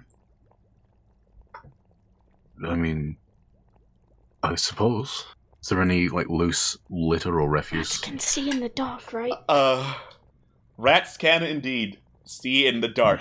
As for how much can the rat see us? Yeah. As for loose litter and refuse, Savagath, there's I don't plenty. think the rat looking directly at us can see us. Let's keep going. Sounds great. Folks, have a nice day. Sorry, what were you saying, Alex? What I was saying, there's plenty of, loose refuse and garbage scattered all around here. These places look like shit. Doors are hanging off their hinges, is how bad it looks. And it smells like grave dust, not like undead fresh grave dust, more like it's been settled for a while down here. Ghosts. What's on the I don't even know what to call it, the shelf over here. The shelf, it's more like a series of desks that have been stacked on top of each other than a shelf, but it's serving the same purpose. A couple of candles, a lot of vials and wells of different colors of liquid, mostly ink, quill, scattered notes, with a lot of rambling corner to corner on them, written in common, in handwriting you recognize as the Rat King's. It's familiar. Alright. First things first. I have 2 interests. First things first. Is there anything of note that the well, the notes say. Mostly about how no one understands. The old voice is getting stronger. He will save the day, damn it. And it's that over and over. Then there are a couple of notes, basically demands to kings and queens in various countries to surrender all their goods to him so that he can save the world. Oh boy, this is a repeat offense. May I also ask the rat with the weird throat? It's still looking at Corellian, just eyeing him, right? Yes, it is. In that Means- case, Tavagath is gonna, us. assuming that Corellian does not have any issues with this, Tavagath is just gonna kind of slightly shove Corellian behind him, just because I don't trust that throat sack, and he's a big meaty boy who can take a lot. What? Right, well, you What'd do you say? that. I'm just gonna take the vials. Cool. Sorry, Oh, say that I one. said I'm not made of glass, Tavagath. I know, but you're made of softer stuff than I am. That's all I'm saying. Corellian gestures to the chain armor and shield that they carry, like, at all times. Thavagath gestures to his already popping pecs. Corellian gestures to the I probably have higher AC than you do. Malifane gestures to the both of you shush face. Oh, we're not It's talking, trouble. we're just gesturing. Don't worry about Yeah. it.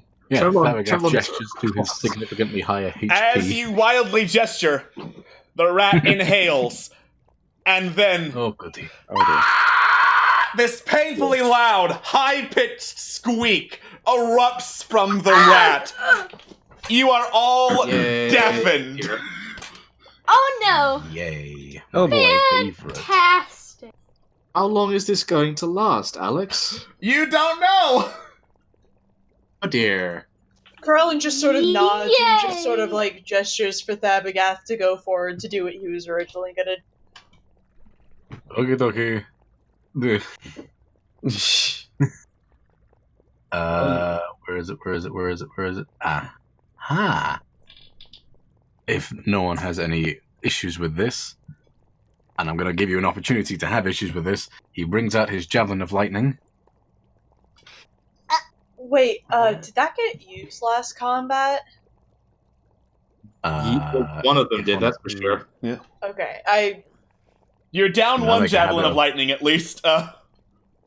Oh, did you guys not pick it up afterwards, bastard? I You were did. supposed to. I thought I did. I think we did. I don't know. Javelins, well, dude. I still We've have. had them Okay, forever. I had two. Now I have one. That's cool. So he wields it, does the little thingy, and throws it at the rat in attempt to silence the bastard. Where's the boom? Ooh. All right. Nice. I think it failed that dex save. Yeet. So roll for damage. Yeah, roll for damage, plus it's going to deal 4d6 additional damage. Yeah, that's more than enough to just annihilate the screaming rat in a bolt of lightning. And then you hear from the other end of a swinging door. We do here. Yeah, you hear now that the screaming rat Not is dead. Screaming. Mhm. Cool. Yeah. You hear a squeak from the other side of the door as the javelin hits something else. You're pretty sure it is another rat, Thavagath. Oh boy. I'm gonna go ahead and ready Spider's Edge and Stone's Endurance. Mal is going to take as many vials as he can, just, store them up, because who knows when these could come in handy. Clarify it, by the way, Alex. We've all had a long rest by now, right? Yes. Yeah. All right. So, Thavagath, I'm going to need you to make a dexterity saving throw. Oh boy. That's fine by me. Dexterity saving. You get a plus to that. Not enough, but you get a +4. Not enough! He's got 5. At least this is better than Or 7, All right. about... You hear crackle, crackle, kaboom, and you wonder, I wonder what that sound is. And you're struck with a bolt of lightning, Thavagath. Seems like Dragon Rat's still down here. Yummy. All right. You take... Is the Dragon Rat still down here? You take 6 lightning damage. Hold up. That's with 4 stones endurance, of course. Okay, All right, so you take 0 damage. Tasty. He just gets knocked back a little bit. Ooh, my nipple. Oh. Oh no, they're fully erect. I have sensitive nipples. I didn't need to... Whatever. Sorry, lightning makes me weird. Yeah, I don't sure. think I need to know that. It's too late, we all do now. Fuck. Right. Well, Hey, so Dragon Rat still here. Yay. What do we do with it? Ari Mime's pulling out a bow and arrow and shooting it. can do. Yeah. Yes. He brings out his great club and just starts.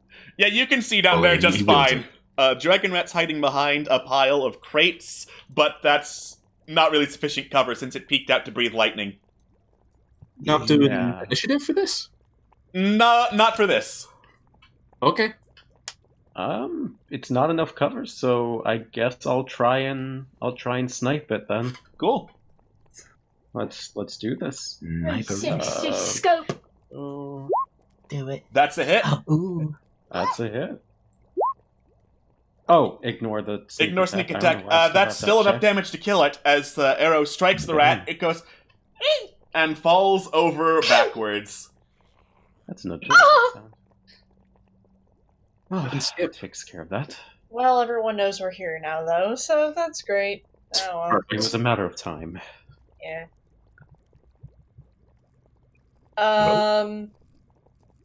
Could I take a look at whatever's in this room over here before we keep going?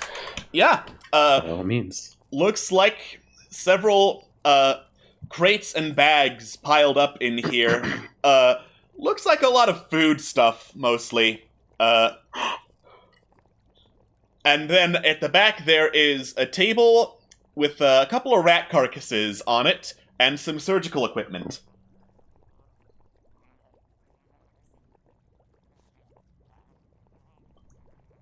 Where do the stairs lead up to? You go up the stairs, push open the door, it's not locked. Looks like it leads into an abandoned house. Has it been disturbed recently? Seems pretty dusty. Well, might as well keep going forward. I'll come back down and relay the information and mention that it doesn't seem anyone's gone that way recently. Cool. Thavagath picks up his javelin of lightning. Actually, Thavagath, you can't find No? your javelin of lightning. Oh no. Motherfucker. But he has no javelins of lightning now. What is this? Didn't you No. say you threw it at the rat and it struck it? And Yeah. No, then you threw your continued- lightning at the It- screaming rat, right? It annihilated the rat and then continued going down. Javelin of lightning Um, turns into a bolt of lightning that goes straight in a line. So it just zoomed past the rat and struck the rat behind it. You look over that way, you find a huge pile of refuse, but it doesn't look like your javelin of lightning's there. Aww. Real quick, can you define refuse for me? Garbage. With a Thank Yeah. you. I'm gonna keep going. I mean, it was a matter of time, Thabagath. How long had we been holding on to those javelins of lightning? Oh, but it was such a good trump card. They Okay. were very bitchin'. Oh, very good. Let me just delete them from my inventory before. Oh, So- Civilian, was there anything of use in there? Oh, Like- no, I thought I mentioned just some food, vivisected rats, and an exit up into a dusty house that didn't seem like anyone had gone there for a while, so I think we should be good to move forward. I see. Thank you. Aye. Do we hear any... Okay, so we obviously must have gotten someone's attention. Do we hear any sounds or voices or anything? You hear some bubbling alchemical equipment. From what direction? Where? Yeah, what direction? Roughly eastward. Guess we're heading eastward. Try and be as discreet as I can, or stealthy as I can. I know we probably got their attention, but... A rat deafened us, so it's not looking good for stealth is out the window at this point, I'm afraid. Mm-hmm. I have a feeling that rat was some sort of alarm. And that's scary to me. Well, there's no need to say that. Do I see anything? Make a perception check, Malivane. Will do. I don't like the look of that I don't like the look of that corner of the token. Alright. You hear around the corner, and you look directly into a very familiar face. The face of the first adversary you had encountered on your adventures through Irion. The dark-skinned, matted-haired, forgive the pun, but it fits, ratty-looking face of the Rat King. Oh, we found the fucker! Yeah. Bastard. He sees you coming, immediately gets a dagger in his hand, and is like, "Why are you here?" Could be asking you the same thing, buddy. Can Trevlon step forward? Can Momo step next to Trevlon? Alright. Yeah, position yourselves. Carly's just gonna say out of sight for now. Navigast So is recognizable. very obviously very big and very heavy-looking axe. Mate. By the way, out of character, but love the token. Yes, it's great. Thanks. Beautiful. Yeah, I'll share it in the Discord after we're done. Okay. Thank you, Father. So, good to see you again, mate. Thought we were going to rendezvous outside the Fiery Grog, but I guess that plan never came through, did it?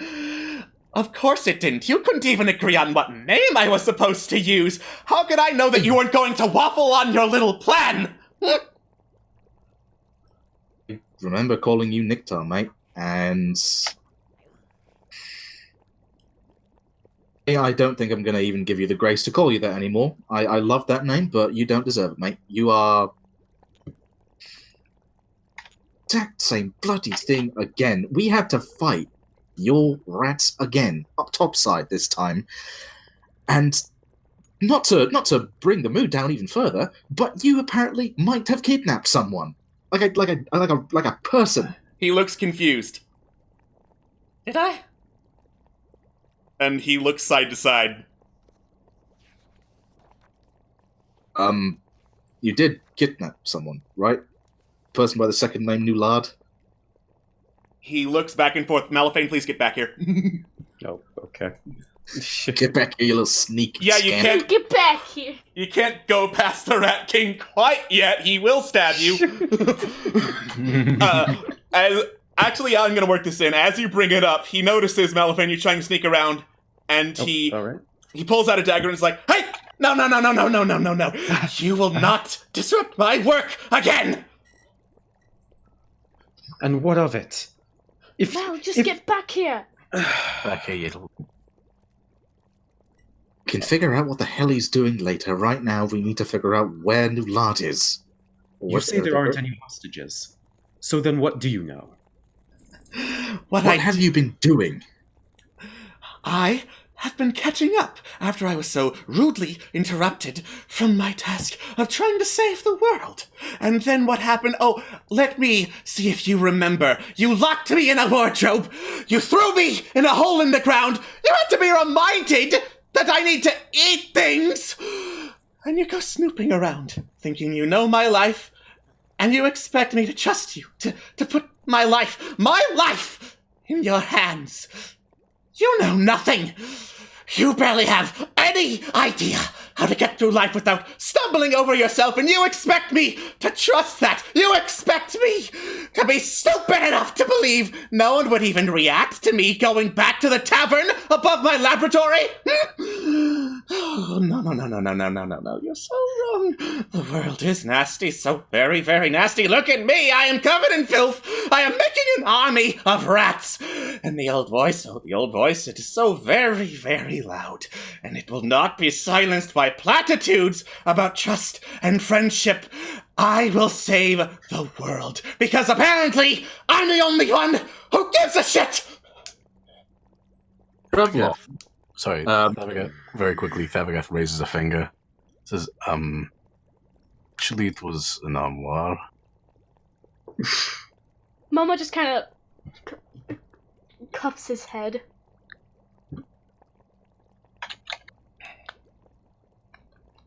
You were saying, Trevlon?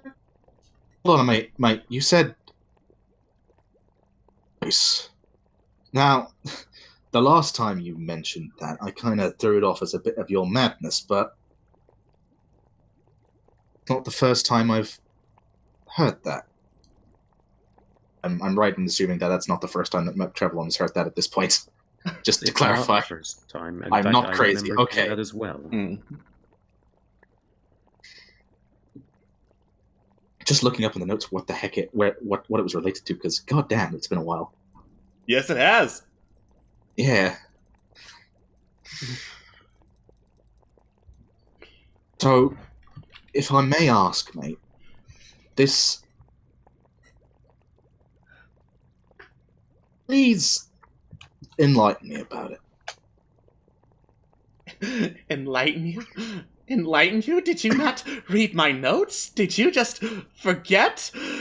Oh my god, there really is no hope for you. Help us understand. Help you? Help you? As if you've ever tried to help me. You said yourself...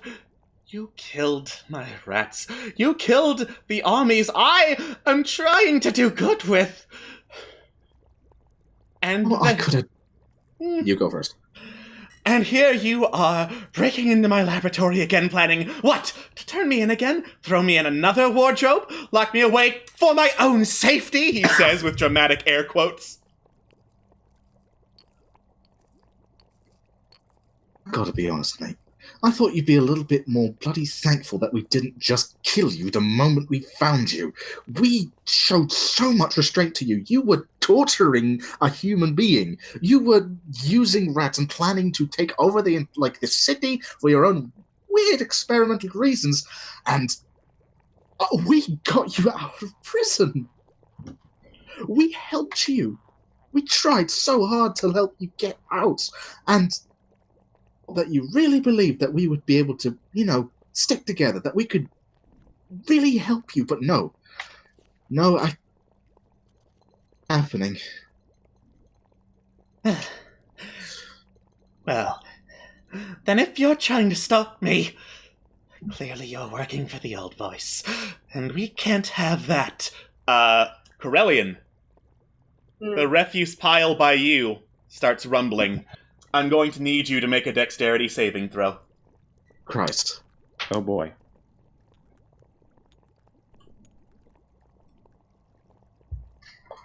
So it's a 19. Okay. The aura counts for you too, I'm assuming? Yes, it does. Ha ha! Paladins! Gotta love it! Gotta love it. Alright, I make up for it by not having spells. So both you and Ari made the save. You duck out of the way as the refuse pile starts moving upward, and this gigantic collection of rats starts gathering around. Yeah, let me actually pull up the description for this monster because it's hella rad. Dear. All right, this huge knot of scabrous rats joined together at the tail in this mass of bone and cartilage rises up and starts standing up and looking down at you. That's pleasant. Yeah. So an actual Rat King? An actual Rat King! Yay! Oh.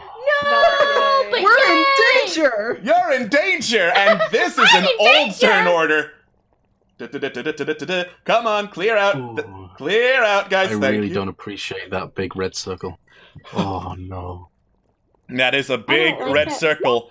It's time scared. to roll I'm initiative. scared of the red circle. Yeah. I'm scared of the red circle. Eh. Oh no. Momo, you just turn and you're like, I pee not really. No, I don't. Momo just has this face of pure fear. all right. Think about peeing yourself. I think about it, but I don't do it. You think very hard about peeing yourself, but you opt to not. I'd prefer to not, thanks. Not. All right. And then I'm gonna roll for Ari. What a beast. What a lad. Big lad. What a guy. That's some mega lad right there. Ultra lad. Cool. Trevlon, you were ready for this. Yeah, Trevlon is sick of this guy's shit. He's so Oh, boy. dumb. I'm done. I'm out. I have not apparently rolled for Ari. What the hell? Roll 20. Hmm. Wow. This is a functioning ain't right. platform.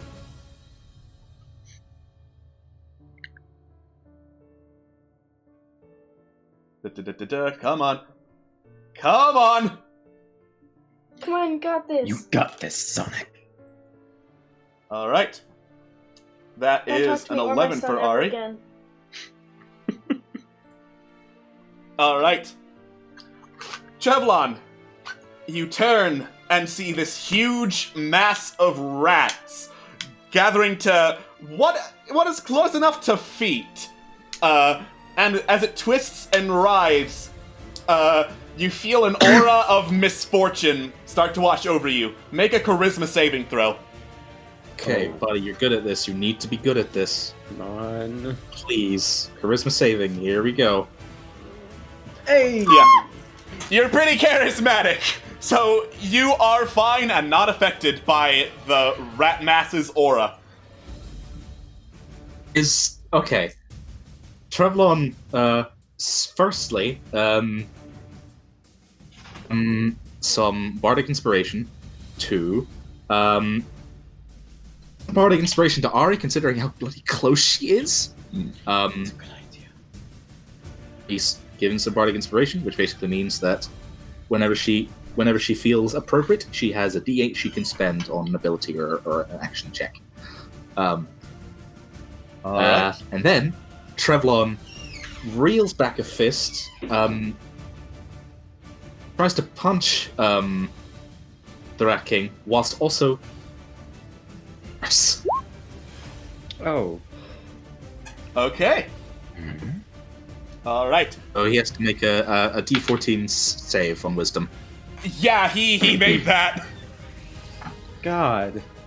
Alright. You reel back a fist and punch the Rat King, who rolls with the blow, immediately snaps back to you. Doesn't seem all that bothered. Bloody hate that. It doesn't work all the time. Okay. It is now the rat mass's turn. It circles all around itself and gets to biting a whole lot. There are going to be 2 bite attacks towards Corellian. That's a miss. That is a hit. You are bitten by a shit ton of rats, Corellian. You take 11 piercing damage, and normally you'd make a constitution saving throw, but it affects you with a disease, which I think you're immune to as a paladin. Yep, all diseases. Yep, you're good. It is then going to turn to Ari. Oh boy. That fell off the table. That's a hit to Ari. Ari takes 12 piercing damage. Oof. And then another bite attack is also going to hit Ari. for 11 piercing damage. She looks terrible. Oh no. Alright. Malifane, you're up. Oh boy. Okay. Weird question. Does this thing have eyes? It's got thousands of eyes. That is the most terrifying thing I've ever heard. Also, you're in the aura, so you need to make a charisma saving throw, Mel. Wow, okay. This is gonna be fun. Oh, alright. I'm not very charismatic. You feel this wave of ill omen and misfortune wash over you, emanating from the center of this rat mass. You are cursed with bad luck. When you make an attack roll, ability check, or saving throw, you have to subtract 1d4 for the rest of this turn. Basically, it's a Bane effect. Just for this turn, though? Just for this turn.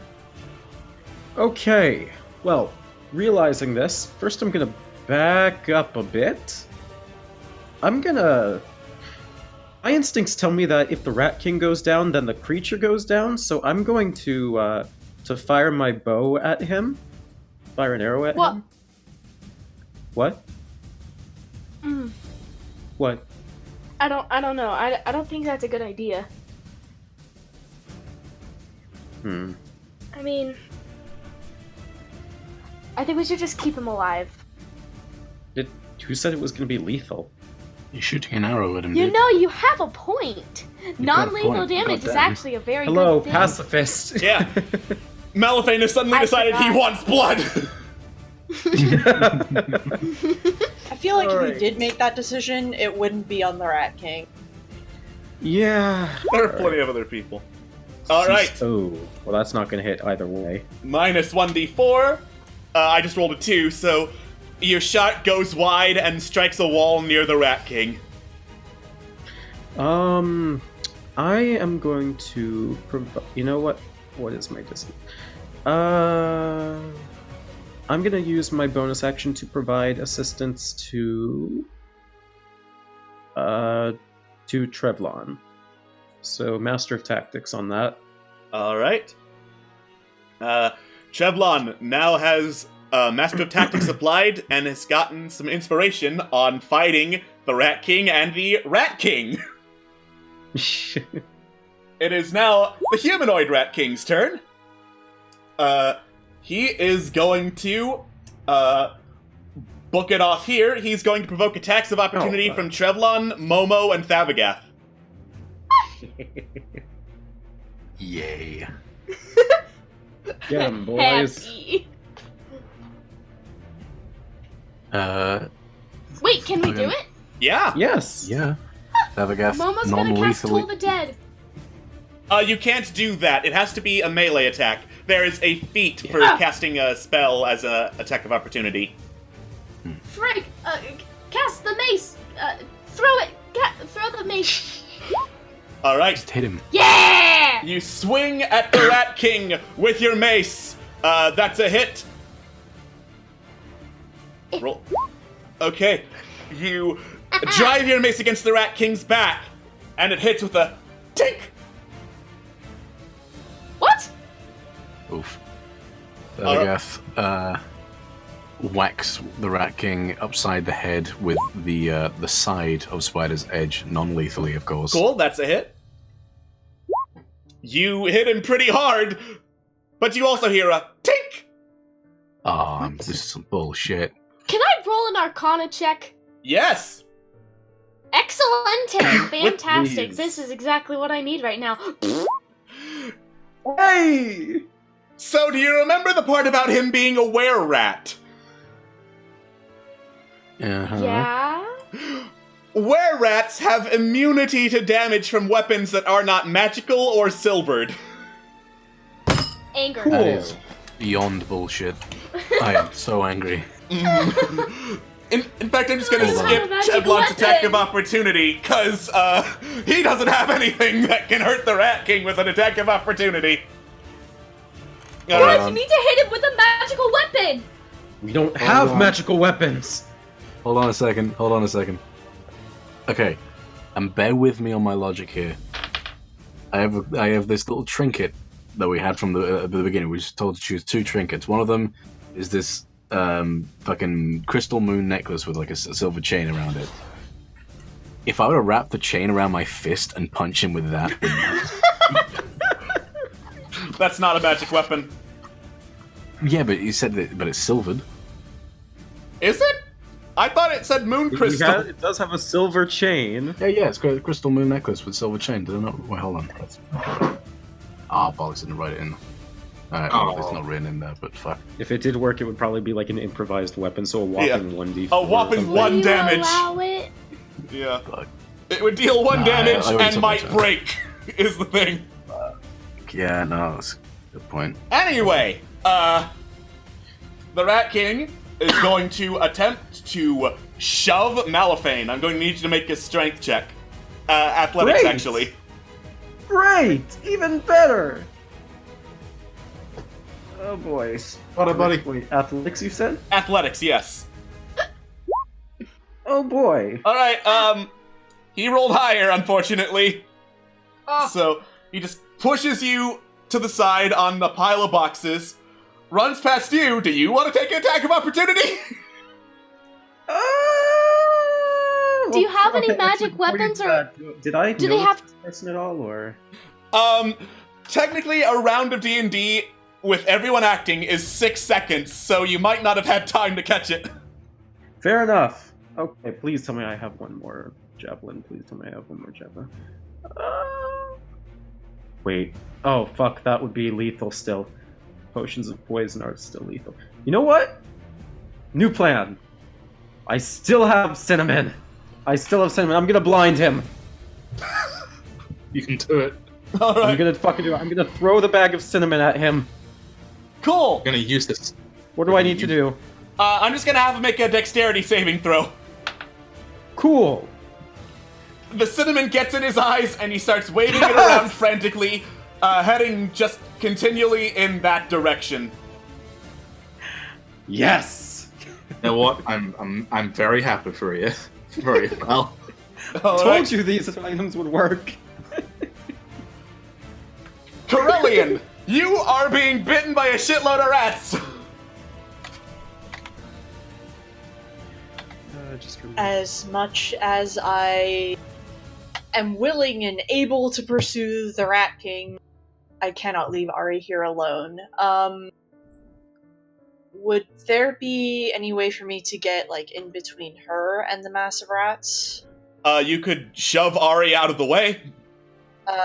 Could I do that? What would that take in terms of action? I think that would be full-on action. Because shoving was the Rat King's action against Malifane. Okay, that's fair. In that case, I am going to... Alright, I'm going to use my bonus action to cast Shield of Faith on Ari. And I am going to attack the non-humanoid Rat King twice with my war pick. Cool. Charisma saving throw first, just to make sure you don't get baned. Baned. Bane? Hey. Yeah, you're not baned. Hey. Cool.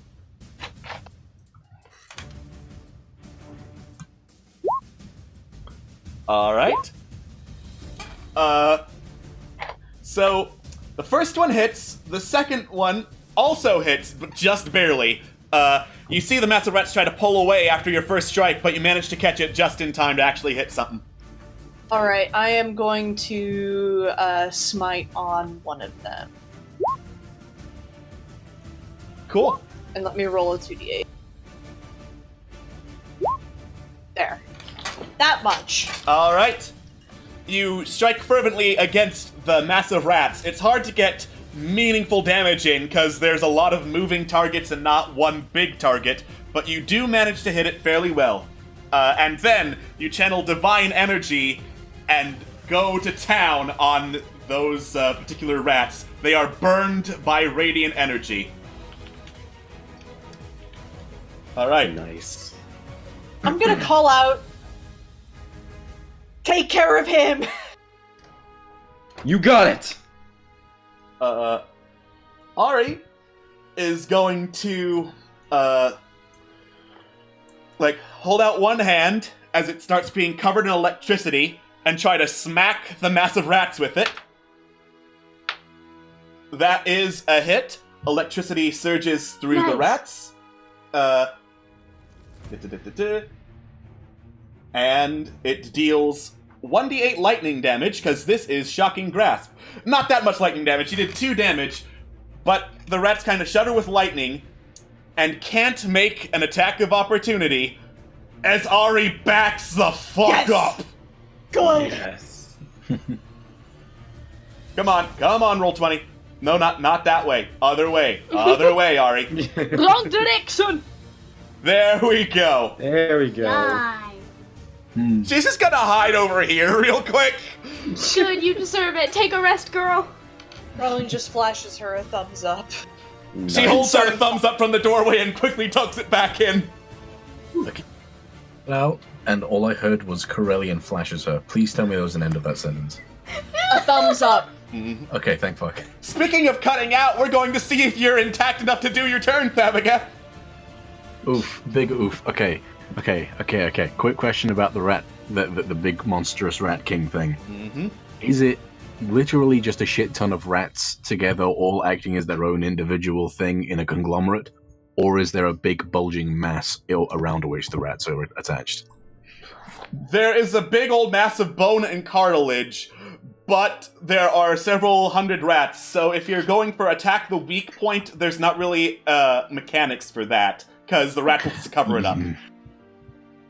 Yeah, it wasn't so much of an attack the weak point.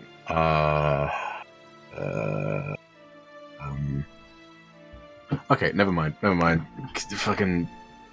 I just go the old tried and trusted method of Thavagath going up to it and hitting it real fucking hard with the... Alright, I'm not even going to make you make a charisma saving throw for that. You examine the Rat King, pull back your axe, and drop it behind you because your backswing was just too strong. Okay, since I have 2 attacks, does the nat 1 just fuck that up, or can I still make another one? I'll have you pick it up so you don't have to waste your time doing it next turn. Okay, thank you. Alright. Yay. Yay. We have some more victories. Momo. I'm gonna follow the Rat King. Which one? Eat my ass, the human one. I'm gonna fly toward him, and I'm gonna try and tackle him.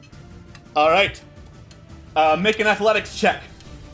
Ah, frick. He's a scrawny little shit. He's... Frick my frack in the Welcome patio. to my world. God damn it. Yeah, you fly in, the Rat King, in his blindedness, ducks, and you just sail over him.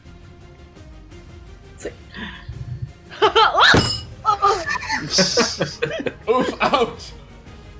My bones. Oof, Ooh, ouch, ouch, my my entire beak. bones. Wow. Hollow bones, because I'm a bird. Momo used high jump kick. Momo kept going and crashed. Okay. Is that my turn, or can I use... That was your action. You still have a bonus action. Frick. Are you going to use your bonus action? Oh, do I have a bonus action? Yeah, Yeah. dude. Yes, what he just said.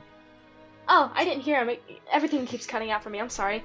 I want to try and trip him so he's on the ground. That's an action. Okay. It's what can I perfectly do? understandable to just not use a bonus action, because those are pretty limited. Alright, then I won't use a bonus action. I'll just let him scramble.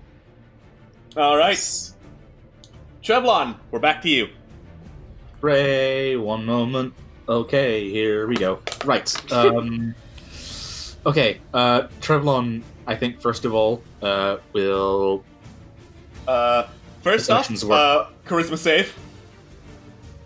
Oh, yeah, I remember Yeah, because this thing is Okay. still a thing. This thing is horrible as a concept. Yeah. +4. +4, you +4. make it. Alright. Yay! Okay, can you cast 2 of them? Two of what? Bonus actions, specifically. I will Do rule... 2 bonus actions.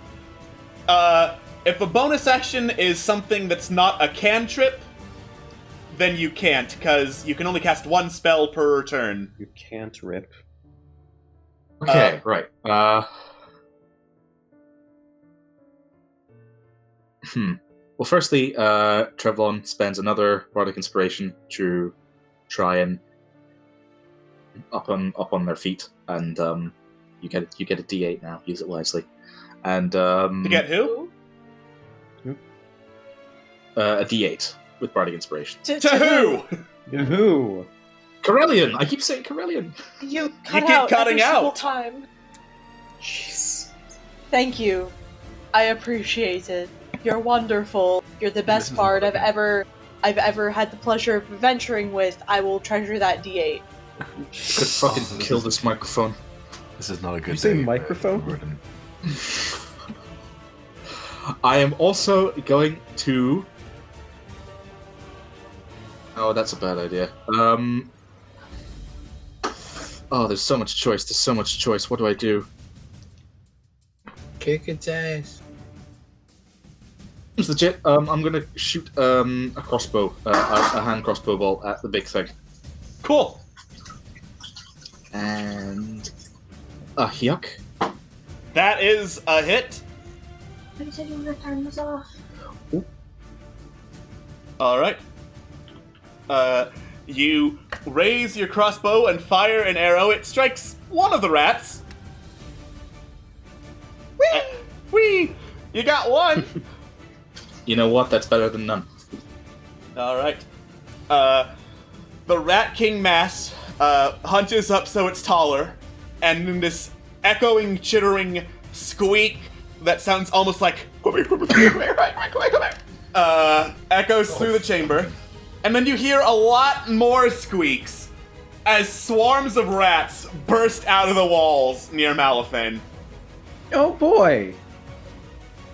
Congratulations! Oh boy! We've got swarms of rats and they're getting a turn too. Great! I love this game. Yeehaw. Hey, that's my line. 2 of them. Yeehaw? I've never heard you say yeehaw in my life. There is not a single Wow, you've been yeehaw. missing out. Alright. And they get to go before Malifane. Great! Thanks! I hate it! Great! I'll grab my stuff! There's no time. Your rats are enough. Alright. The rats are going to scramble over towards the Rat King.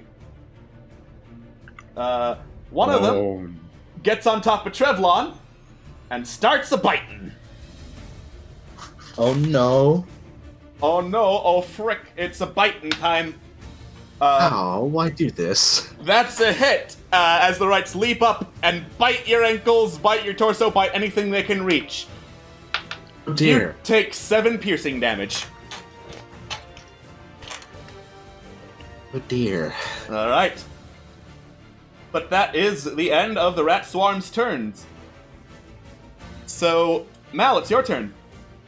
Alright, one of these has to do something. Dude, can I check one of the vials to see what it does? Make an Arcana check. Okay.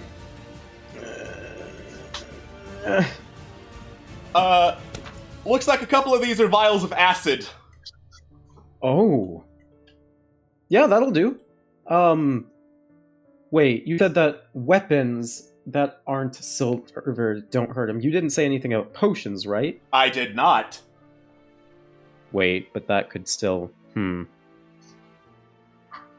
If you can narrate non-lethal acid damage! You know what? I think I can. I dip one of my arrows in the acid, and I fire it off at the Rat King. There we go. Okay. Make a roll with disadvantage. Wouldn't that Yeah, just that's melt fair. your arrow tip? Well, this is why it's with disadvantage, Phil. Yeah. Ah.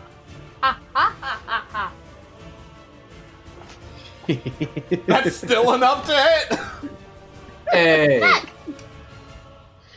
Here we go. Oh, wait, and he's next to Momo. Yeah, so... proc sneak attack.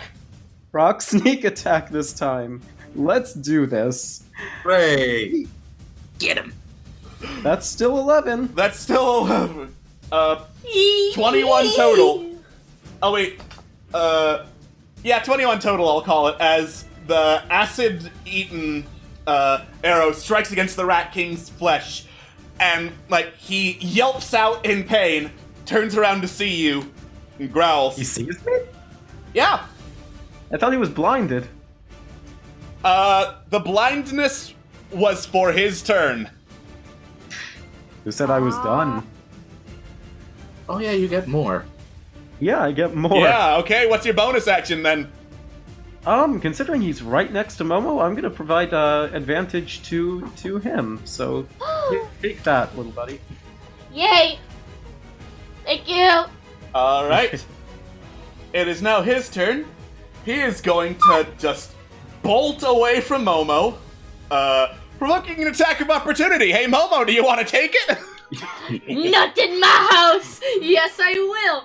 I am going to actually try and tackle him this time.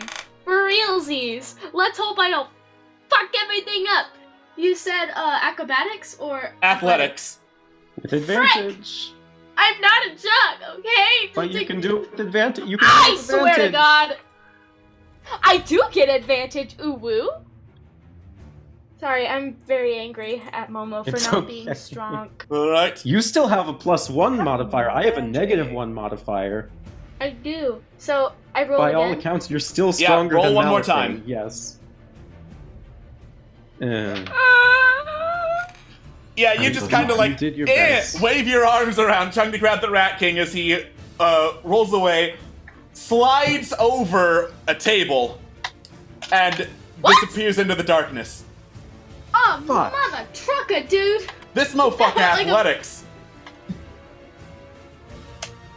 I'm just gonna fly at him and then just hit him. Great, when that's your turn, you totally can. It's Corellian's turn, though. Charisma save, first of all. Yes, of course.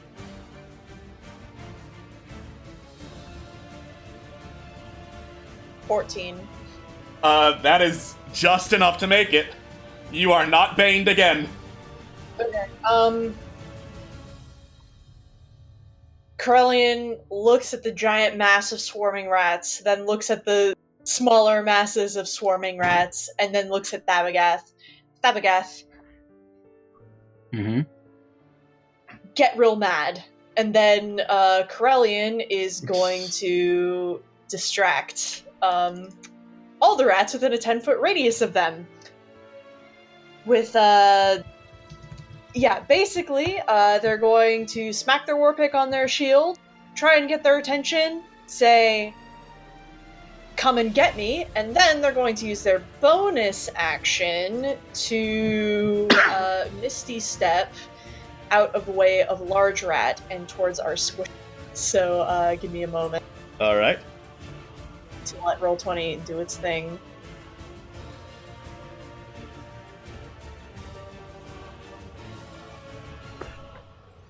Roll 20, And I'm going you wacky to- functional platform. Roll 20, you. Yeehaw! I am going to get back to over. I'm gonna get over here, and actually over here, and that is going to be my. So this rat, and this rat. All those, anyone who attacks those has advantage for this next turn. Yeah. Sorry, Right. until my next turn. Alright. Okay. First up, it is Ari's turn. She is going to cast Minor Illusion over the door frame so that the room she's in looks completely empty and the rats think, oh, there's no one in there, I'm good. Nice. Thabagath, you ready to get mad? Ready to get mad. Get mid. Thavagath flies into a rage. Booyah, baby. Booyah. Something he should have done earlier. Okay, doc. Remind me, what throwing a thing, like, just like, imagine that I've got something in my inventory and I wish to throw that at this beastie. Would that be a bonus action, or would that be a flat-out action? That would be a flat-out action. Right. Also, right, rage was your bonus action, so... Yeah, no, I figured. Okay. Cool. Make a charisma save. Oh, yep. What about that? As you get angry, you feel a wave of ill fortune wash over you. You still got advantage to smack the rats, but you will have a bane effect on you. Okay, cool. Right. Yeah, fuck it. He's gonna use Spider's Edge again. Gonna whack at the big rat. Alright. The Rat King. That's a hit. The big ol' hitty. Nice. Hitting a kit. Boom. And a boom. Boom. Alright. You dig into the massive rats with your massive axe, empowered by blinding, searing rage for this thing. You have one more attack, by the way. That's also a hit. Bane or not. Go for it. Alright. Yay. This swing is not as powerful as you feel like misfortune starts to take over your body, but you're still cutting away scores of rats as they're crawling all over this creature. Momo, you're up. Okay. I think I have... Is there a way to cast Toll the Dead non-lethally? Can you narrate how? Toll the Dead. I can try. Okay.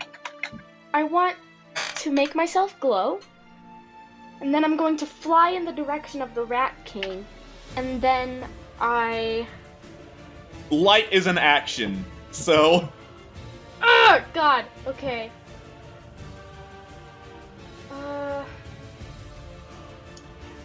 Fuck it, I'll just attack him non-lethally with my sickle. Cool. First you gotta get... Okay. Oh, wait. Yeah, I've gotta... You mean the creature Fly. that can't be attacked with weapons that aren't silvered?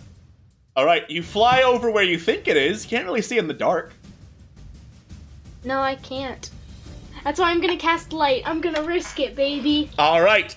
You're now glowing and can see in the dark. But light is an action, so you cannot attack the Rat King.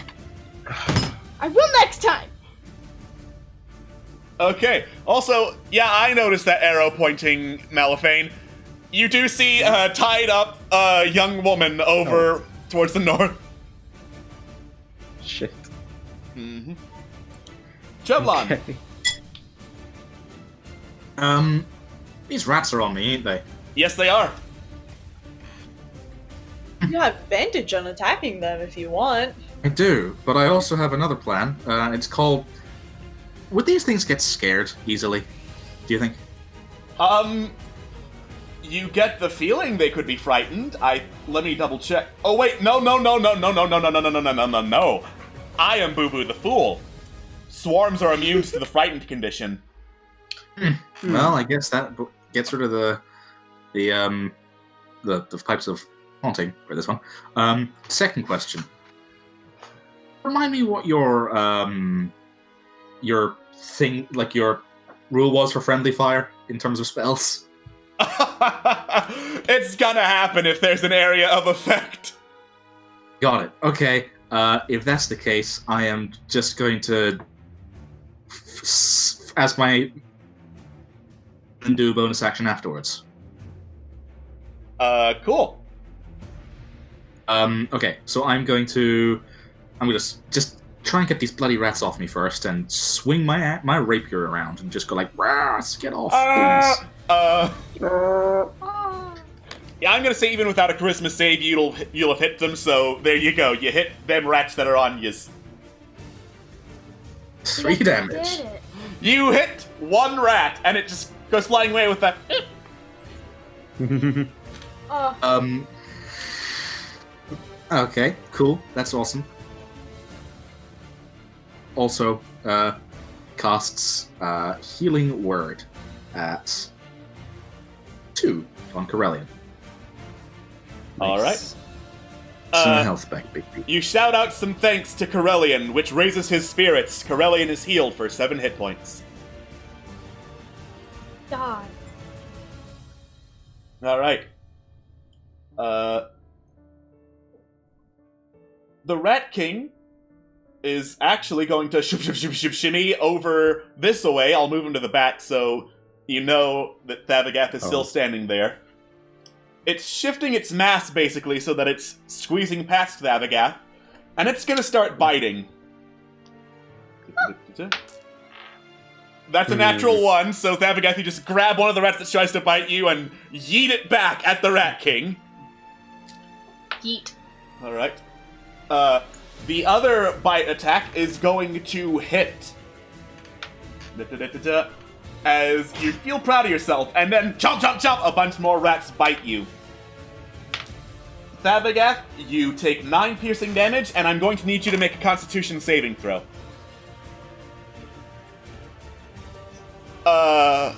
You're not close enough to Corellian to benefit. That does not make the save, unfortunately. You immediately gain 1 level of exhaustion. Sorry, Trevlon, you were saying something? I was about to ask if I could use cutting words to possibly reduce that freaking bite to make it possible that he could dodge. Sure, yeah. I've still got the number it rolled up, so let's see if it makes it. So, cutting words. So I spend another bardic inspiration. And this is what cutting words do. So basically, I use a bardic inspiration die and subtract that number from the creature's roll. So it's 1d8.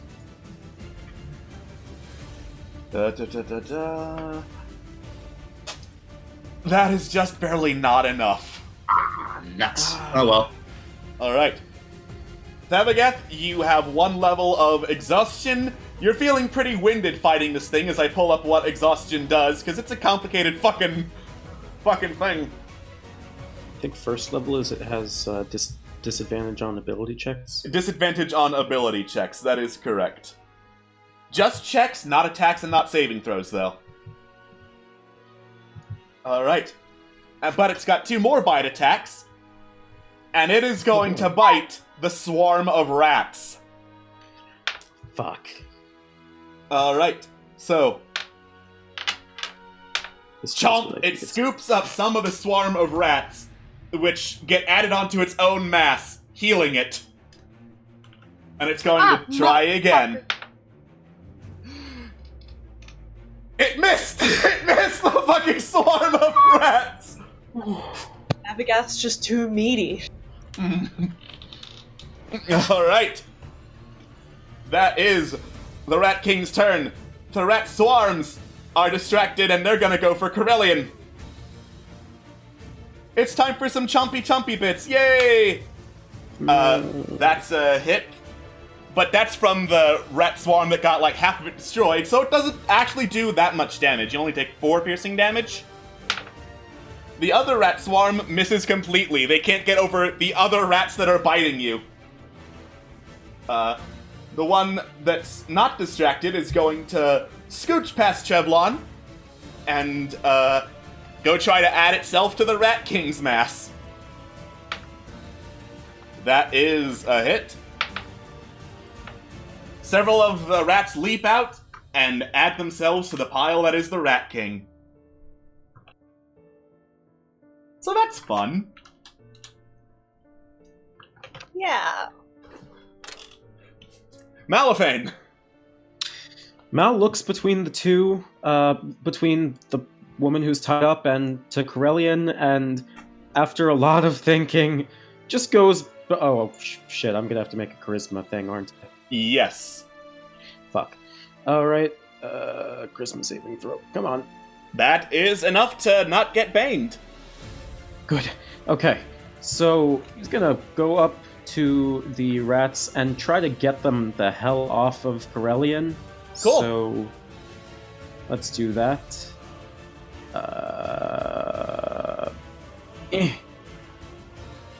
That is a hit. Alright, let's do this. And that adds what, did you say? That is, that triggers sneak attack since they're on Corellian, so... Right, but it also did something else? All the distracted rats, anyone would get advantage on attacking them. Mm-hmm. Oh, well, I guess I didn't need that, so... Oh, well, whatever. Ooh. Yeah. You run your crescent blade through the rats, and the swarm disperses, because so many of them are dead. Right. But there's still that other swarm, right? There's still the other one, yes. What can I do? You know what? Better safe than sorry. I'm gonna provide tactics to Corellian then. Cool. Just in case. Alright, Corellian is now boosted with the Master of Tactics. And the Rat King, gonna keep on running. Oh, and Coward. then beforehand, shout to Momo, don't let him get away! I'm trying! Alright. Momo, you hear a door slam. Damn. Alright. Corellian. How does the giant Rat King look damaged at all at this point? He looks like he's still damaged even after healing up with the rats. Nice. Alright, that's at least a bonus. Corellian is going to look at Balafane and say, thank you, but you're fast, please go help Momo. And then, Corellian is going to, first off, use one attack on the rats that are attacking them. So that would be Also charisma save. That. Also charisma save, let me do that, normally. You're feeling pretty fucking charismatic, Corellian, you're good. That's a hit. Awesome.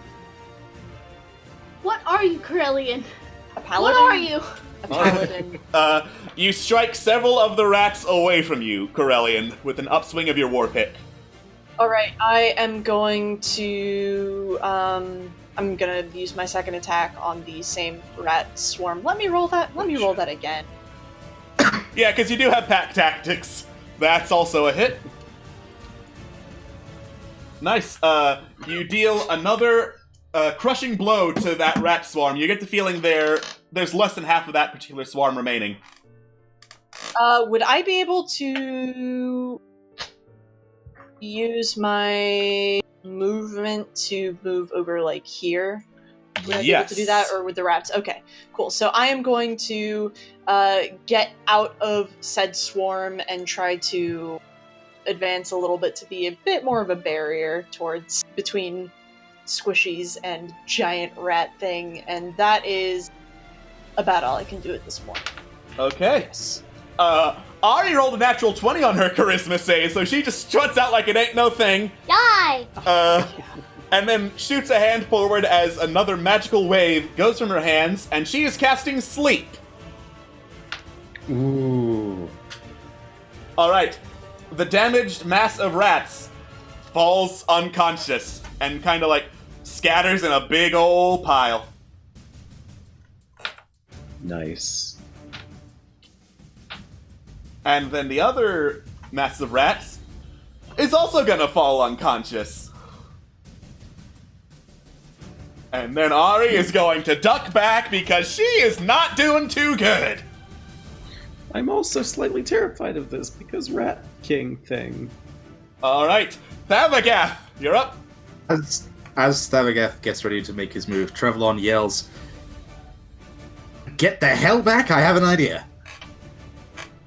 Well, so do I, because Thavagath goes round about here, and right about here, he throws a little thing that he has in his inventory, something we got a while ago, a vial of alchemical fire. Ooh, nice. Nice. There we go. Throw that right about there, full Cool. force, right at the back of the Rat King. Charisma save and then make a strength check. Oh, of course. Charisma. Oh, baby, please. Please. What could possibly go wrong, you think, as you start thinking of everything that can go wrong? Make a strength check. It'd be. That's still enough as your mighty muscles throw alchemical fire against the wall, and it bursts and sends fire down onto the Rat King.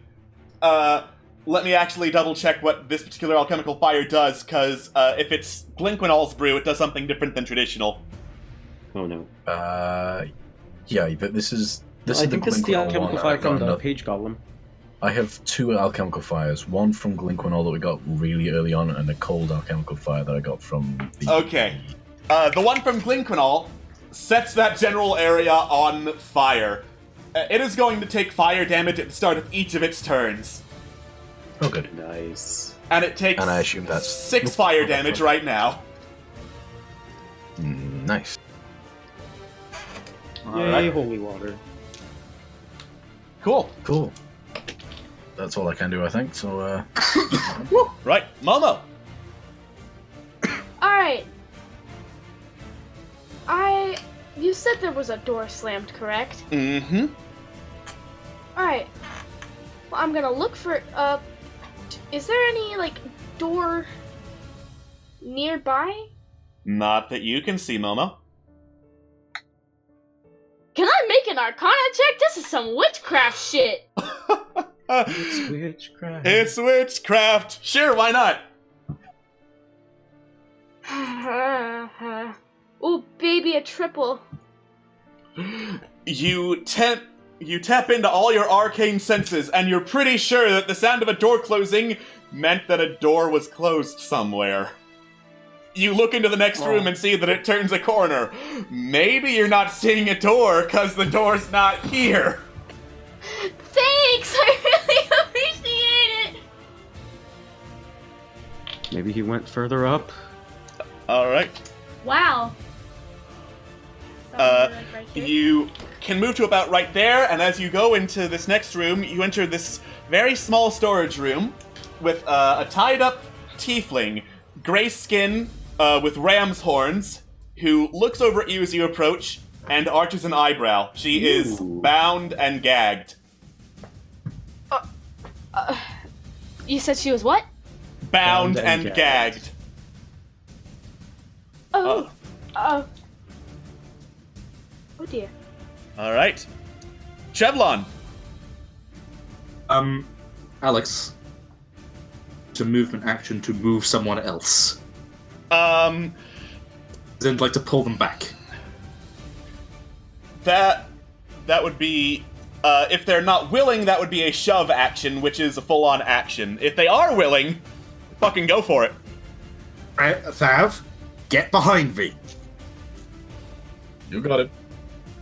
As Thav gets behind him, Trevlon readies his pipes, blows real hard, all cascades out. And he's going to hit it. Alright. Oh. Nice. No.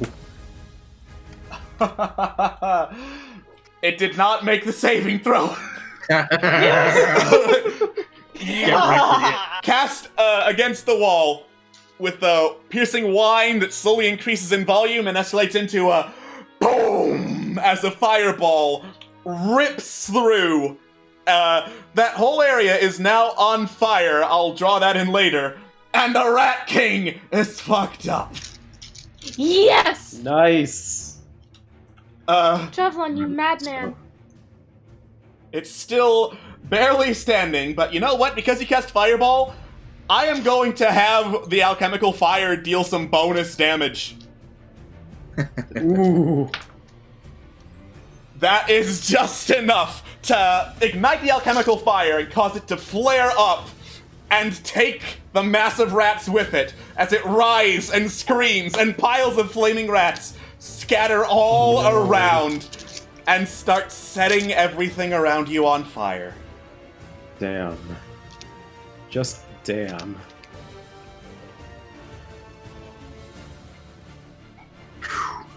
Jesus Damn, Christ. Trevlon. That was... I am. Sure. Damn. Damn. That's certainly one way to pack heat. I admit, firstly, haha, funny joke, you clever boy. Second of all, if I have to see another goddamn rat monstrosity, I am going to murder someone. Third of all, everything is on fire. Oh, shit, yes. Prestidigitation, let's start putting that out.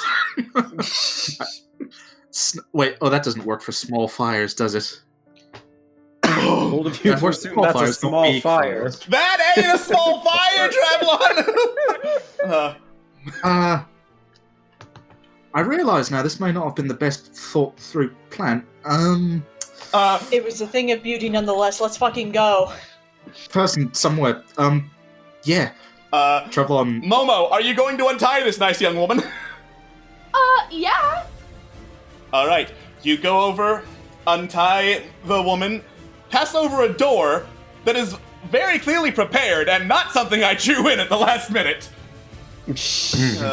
You untie the tiefling woman, who gets up, stretches. Much obliged, little bird. Might I have your name? What'd you say?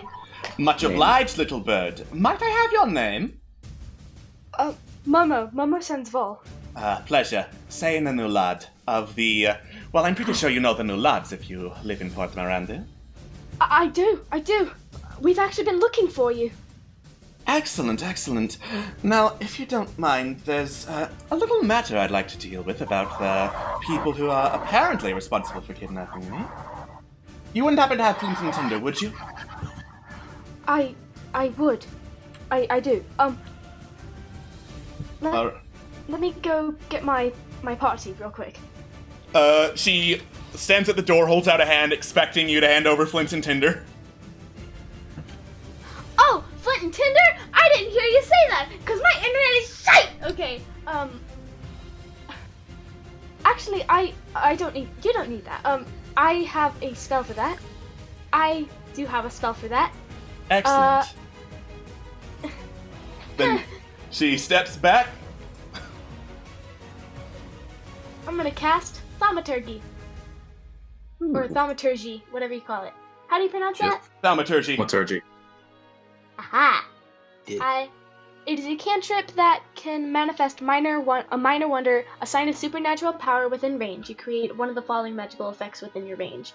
And it also says that I can instantaneously cause an unlocked door or a window to fly open or slam shut. Alright. So I'm going to unlock the door.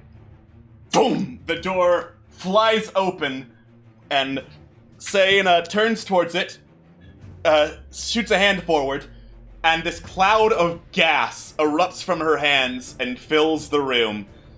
And you hear coughing from inside. That wasn't deadly, was it? She just chuckles. I've been down here for a couple of days. Forgive me if I didn't bother trying to make cloud kill non-lethal. Oh. Alright. I understand. Turns out the Rat King's actually immune to poison. Oh, thank Christ! Thank Christ! I was about to pee! Sayana doesn't know that, though, so she just strolls on like nothing happened. I do have a couple of friends with me, so, can I send message to Trevelon? You don't have Tell message, you do have sending. I mean, send. That's what I meant. I'm so flustered right now. Momo, you could just, yell probably, and we'd hear you. I could probably hear. No, that fire is really loud. I'm what's sorry, your do you name hear again? something burning? Selena. I do. I yell for the group. I found this new lad! Trevlon yells back, "Fantastic! I caused a big fire! One moment!" Trevlon hops in. Mr. Lad, please don't go in there! Alright. Wait, she heard that. I'm dumb. Momo's flustered. Okay, so, Malifane, you go up to this other, tied up woman, and I'm assuming untie her, yes? Yes. Alright. You untie her, she looks up, starts sputtering, is like, I'm sorry, did you say there's a fire? Hang on! Runs. She runs after you. What are we doing? How are we we have handling fun. this? Exit. Who cares about the Rat King at the moment? We have hostages. We get them out first. Trevlon also pokes into Ari's room and goes, "We should go now." Ari I nods get the feeling fervently. it's more than just this. In passing, Carlene is going to extend a claw and touch Ari's shoulder, and is going to use 15 points of lay on hands to heal her up a little bit. All right. And then we really need to check the rest of this place if there are hostages. Make sure we don't miss Yes. anyone. Exactly. I'm gonna I'm go on it. back to. Was there a hat room?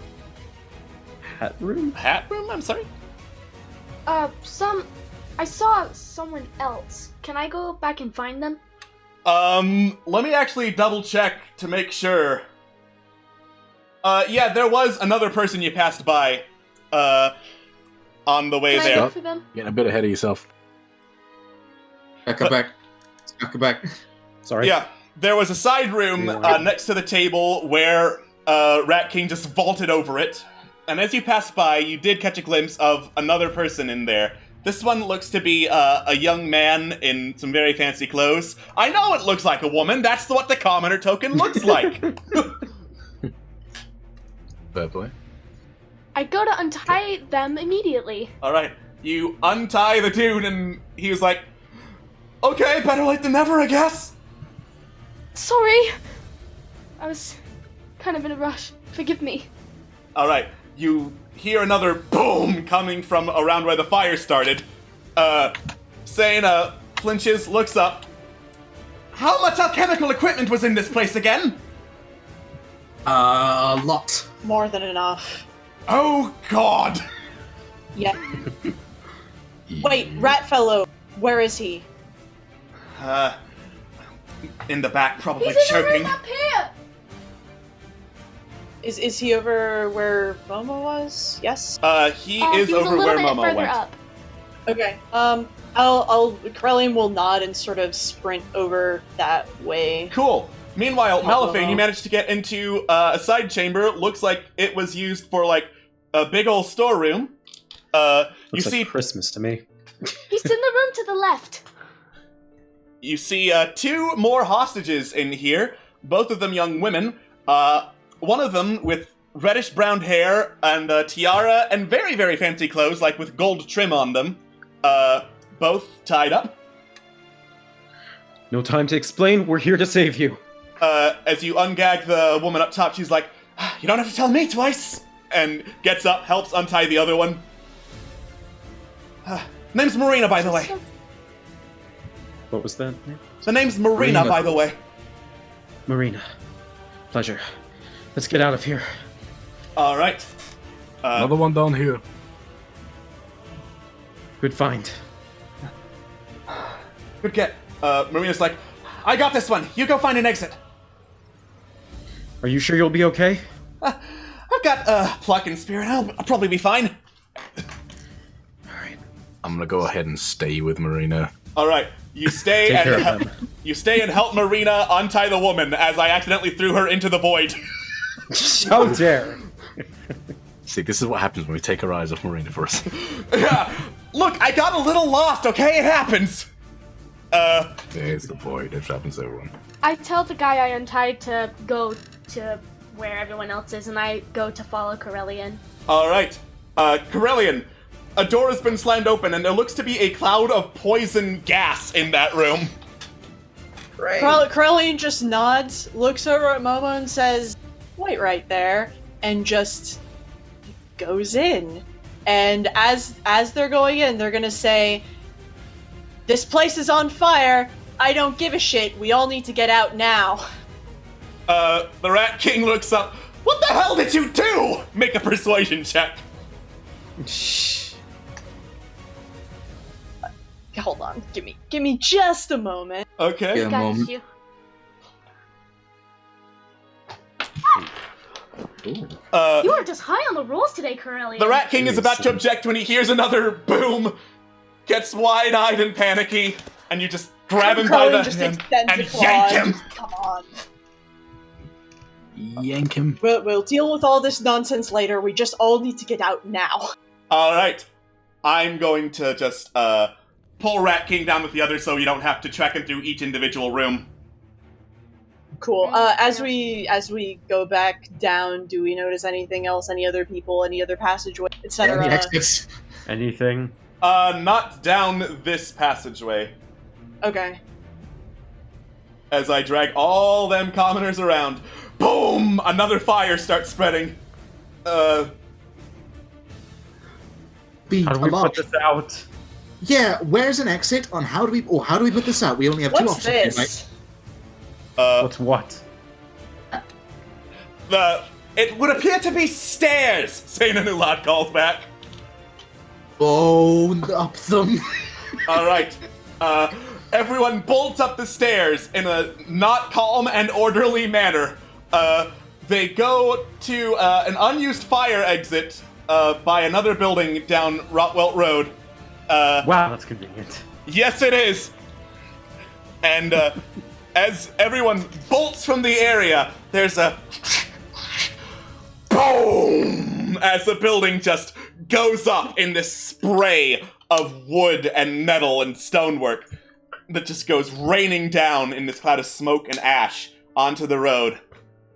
The Rat King stops, turns, and stares catatonically. Carlian still has a claw around his wrist, just holding on. I don't want him to run away right now. But, Carlian just sort of nods and stares as well. Is everybody It okay? would be a shit way to die. Is everybody okay? Several of the commoners are coughing from smoke inhalation, but it looks like they will live. Marina looks around, looks at you, nods, and says, "Much obliged, strangers. That could have been messy." What did you say your name was again? Marina. Oh, shit. Oh, that's Last convenient. name? Redwald, if it matters. Oh, it does matter. It does matter a lot, actually. Yeah. All right. Your dad was looking for you. And as you talk about this, Corellian, you hear a voice in your head, which you reckon to be the effect of sending, and you hear Gemcell's voice say, "Is this thing on?